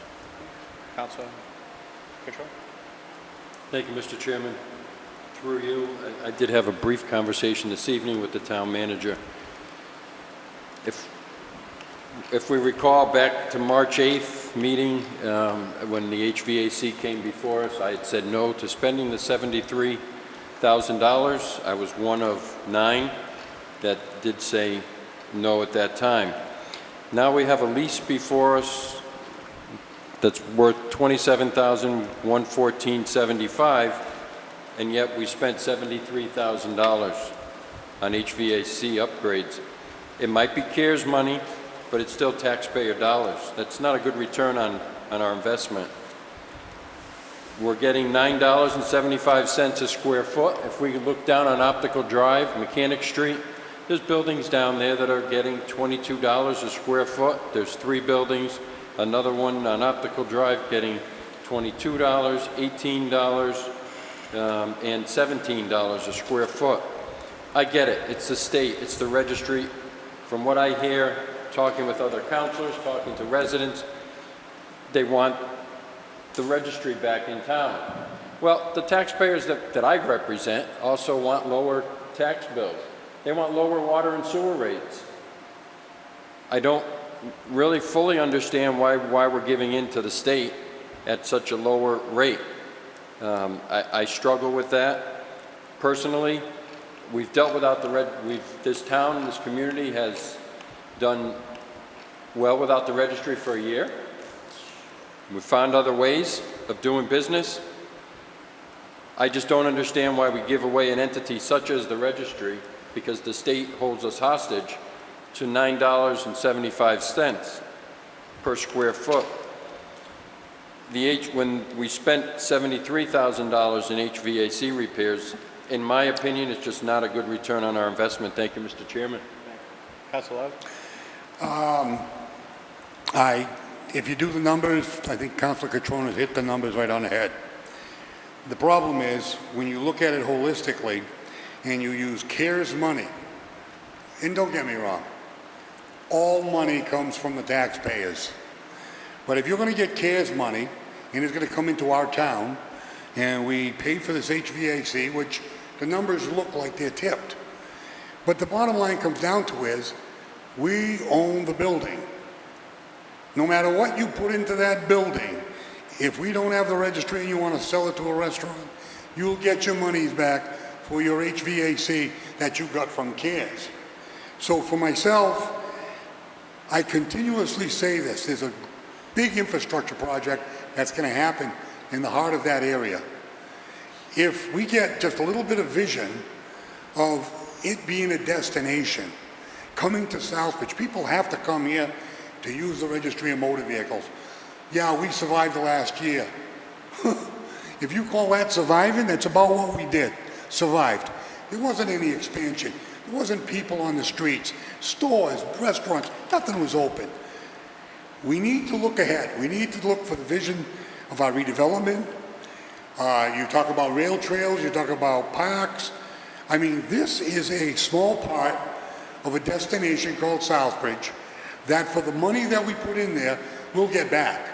We'll get it back either way, whether you sell the building or you're going to rent it to the registry of motor vehicles. Right now, still, people want the registry of motor vehicles in Southbridge. I think that I am going to be voting for this because of the long-term plan for that area and to make Southbridge a destination where I have to go to Southbridge today. I'm going to the registry. If the registry's not there, all of South County doesn't go there.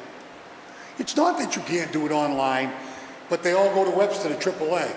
And you know when they go to Webster to AAA? They stop for lunch in Webster. And they do the registrations there. So for the big picture, I think we need to look ahead a little bit. And this here is one of the links in a chain of many links that make Southbridge a destination. I think planning and development has talked it up about different things going on in Southbridge. I don't care if you want to come here and buy marijuana. You can do it now. And it's a destination. And if you want to come here and register your vehicle, it's a destination. It's traffic. It's what Putnam did with antiques. We need to keep moving forward on this. I'll be voting in favor of it. Councilor? Yeah, just thank you, Mr. Chairman. Caveat off what Councilor Lazo had said about destination. I continue to hear regional asset.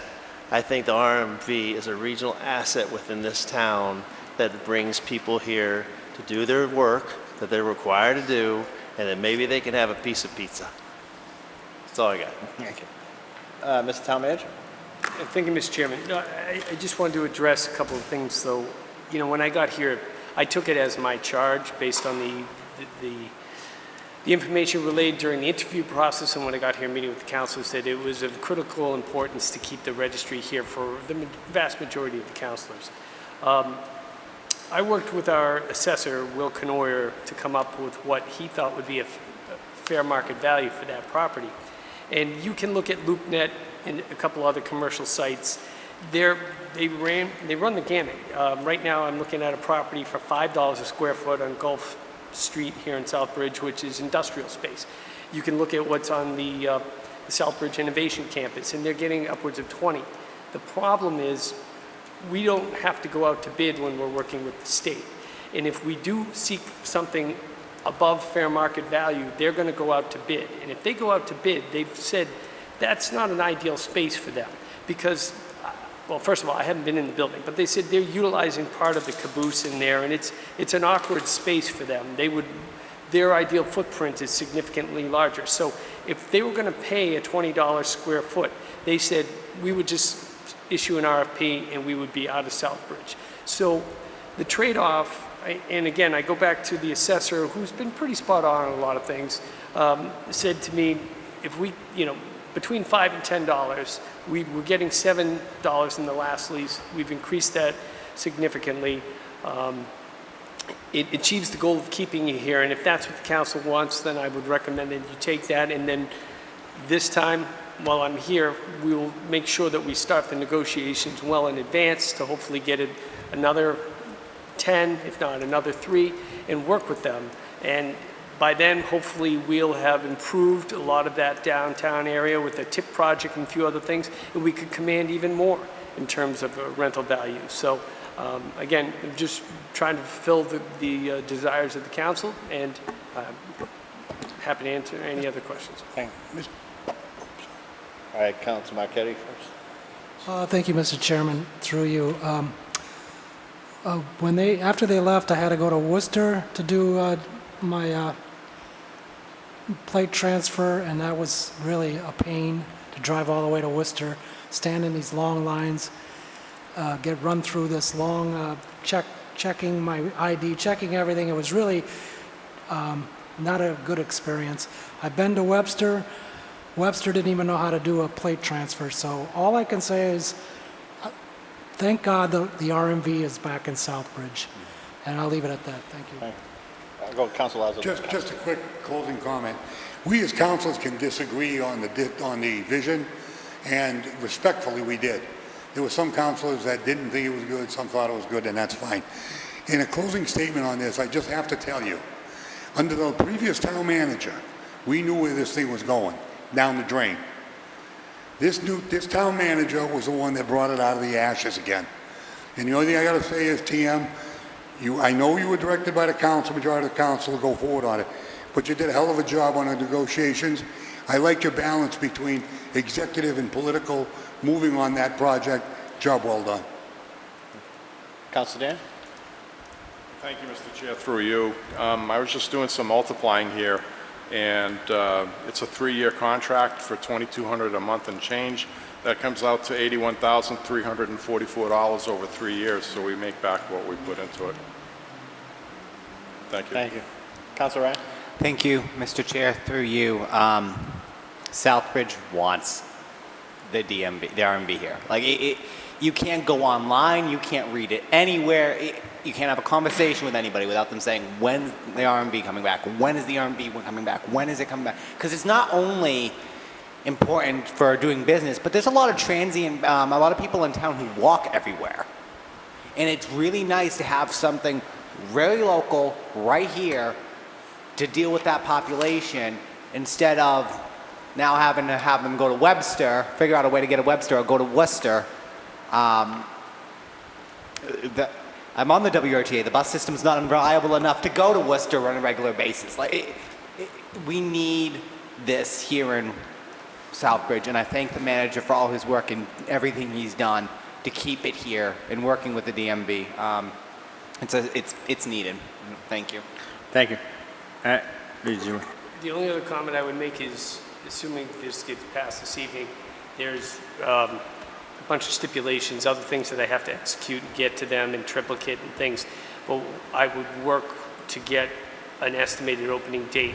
They had led me to believe once we get this executed that they would be able to resume operations, because they've kept power to their terminals and things over there during the whole COVID process, and we should be getting retroactive rent back to September as well. So I will be able to report back hopefully at the next meeting that preferably they're open, if not with a date that they will be back. Thank you. Thank you. And again, just to echo previous speakers, thank you very much for your work on this. I know the memo that the former town manager had submitted for you was, hey, this is all done, don't worry about it, we're good. And you stepped into it and took the lead on it. And I thank you for your comment earlier where you said, hey, it doesn't stop with me executing it, we'll work on what's next. So I appreciate that you're already thinking, hey, what's next? And again, conversations with the RMV will be, it's going to be on them too. Is it long term? What is their thought process? And then redevelopment can also be thinking along the lines of, well, if RMV doesn't do long term, what can we do with it to market it? So we have a lot of opportunities over the next 2 years to think what could be done. Hopefully they stay, but again, we have a vision as a council to say, hey, I think we've always been, okay, here, what's next? You know, I've been that way. Okay, we did it, what's next? So, thank you, Mr. Town. Anything further on this? Seeing none, I'll take a roll call on this one. Counselor Jovan? Yes. Counselor Lazo? Yes. Counselor Marquetti? Yes. Counselor Ryan? Yes. Counselor Adams? Yes. Counselor Catrona? No. And Counselor Daniel? Yes. Motion carries. Councilors Forum, Counselor Marquetti.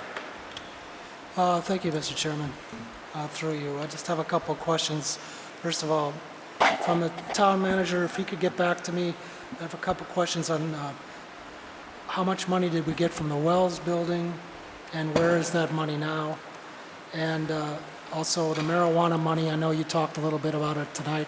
Are we getting any money from the marijuana money, and where is that money now? If you could answer that at a different time, I would appreciate it.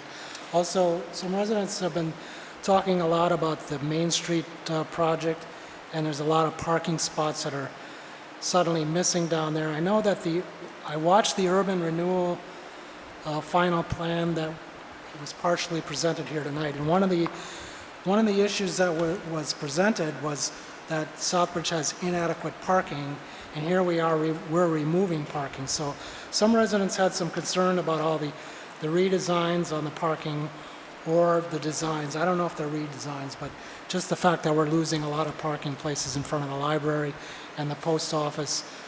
And they just wanted to know why that was going on and if there's anything that could be done to change it. I know Councilor Lazo has some concerns about the Central Street curb cut. So there's a lot of issues with the way it's being designed down there. Now, maybe we could get some answers at the next council meeting.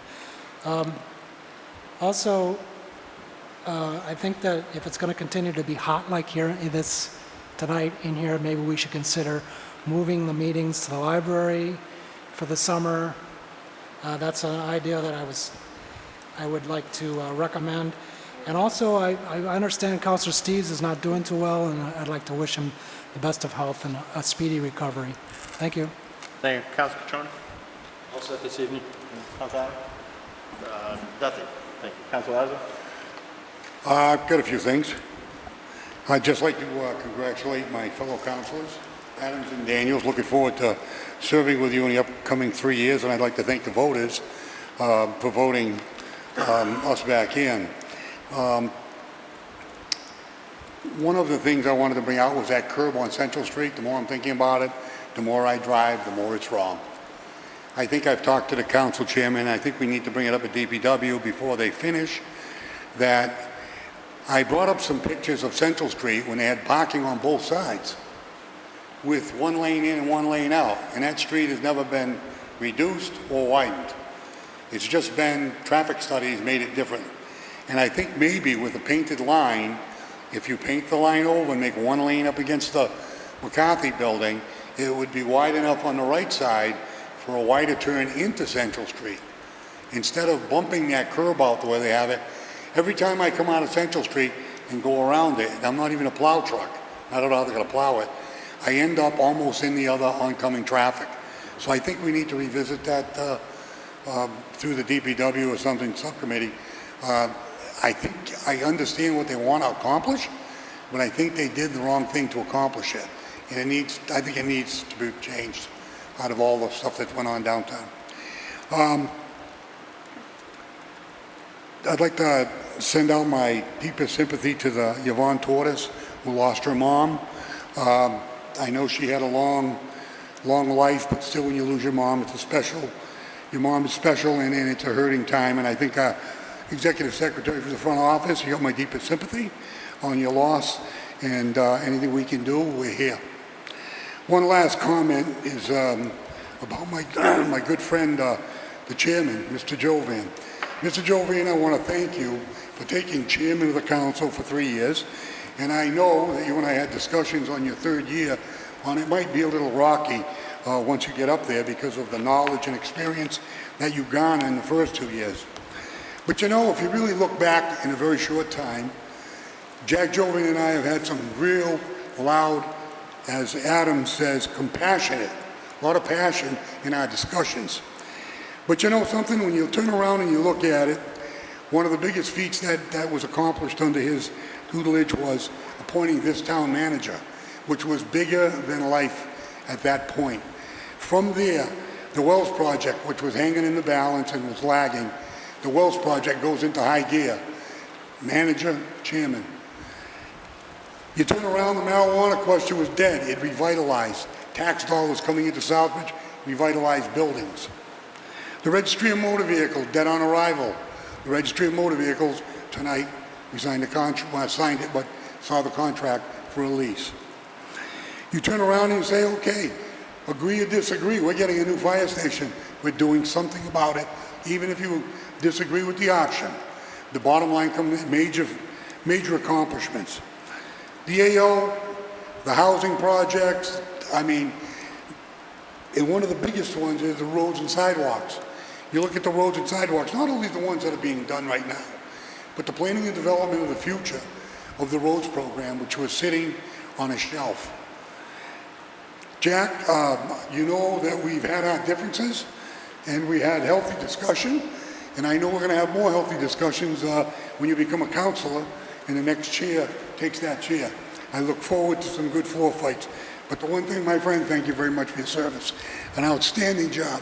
Thank you. Thank you. Councilor Lazo, I just thank you for the kind words, but I couldn't have done it without the fellow councils that I have here, because I think it really is a reflection, you know, in leadership, you know, you try to put a good face on, and you let people run with their projects that they wanted. And there was a lot of councilors through pavement management, through planning and development, through education, and the ability for us to agree to disagree. And it's been a great 3 years, and I do appreciate all that everybody has done. And I look forward to sitting on the sidelines. It might be a little tough sometimes, but I look forward to sitting on the sidelines and maybe having some more debate and not bite my tongue so much, like I have to do, right, Councilor McKenny? Councilor Ryan?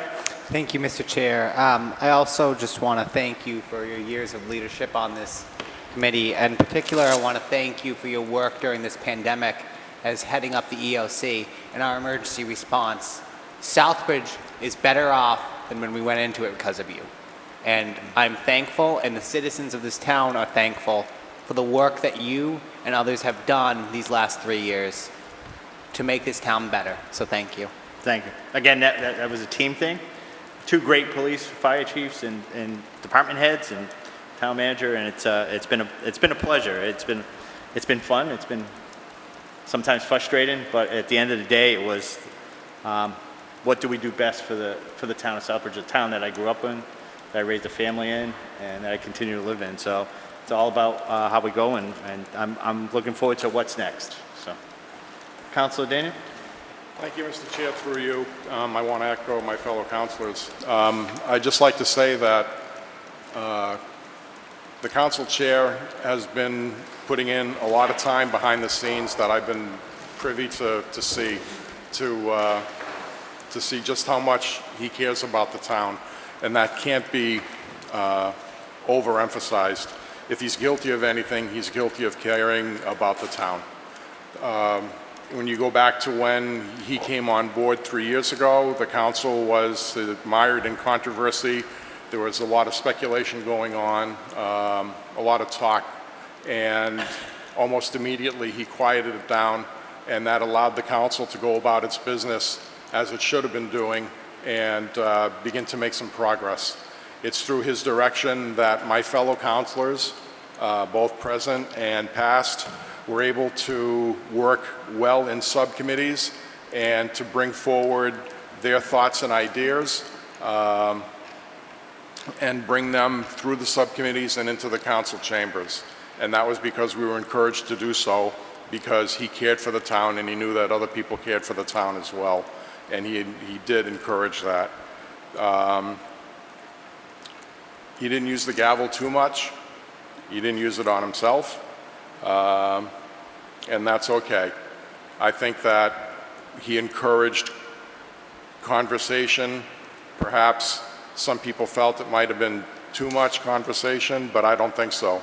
I think that what he encouraged was a healthy dialogue, and people got out what they needed to say. Sometimes it didn't happen right away, but it needed to be said. All in all, I think the council chair has been the right person at the right time for the right job for 3 long years. And with that, I'll say that the next council meeting is scheduled for Monday, July 12th, 2021 at 7 p.m., which is the reorganizational meeting, and it will be immediately followed by a regular town council meeting. Thank you. Motion. Motion to adjourn. Motion to adjourn. Second. All in favor? Opposed? Unanimous, all present. Thank you, have a good evening. Have a safe 4th of July. 1 minute, Gal.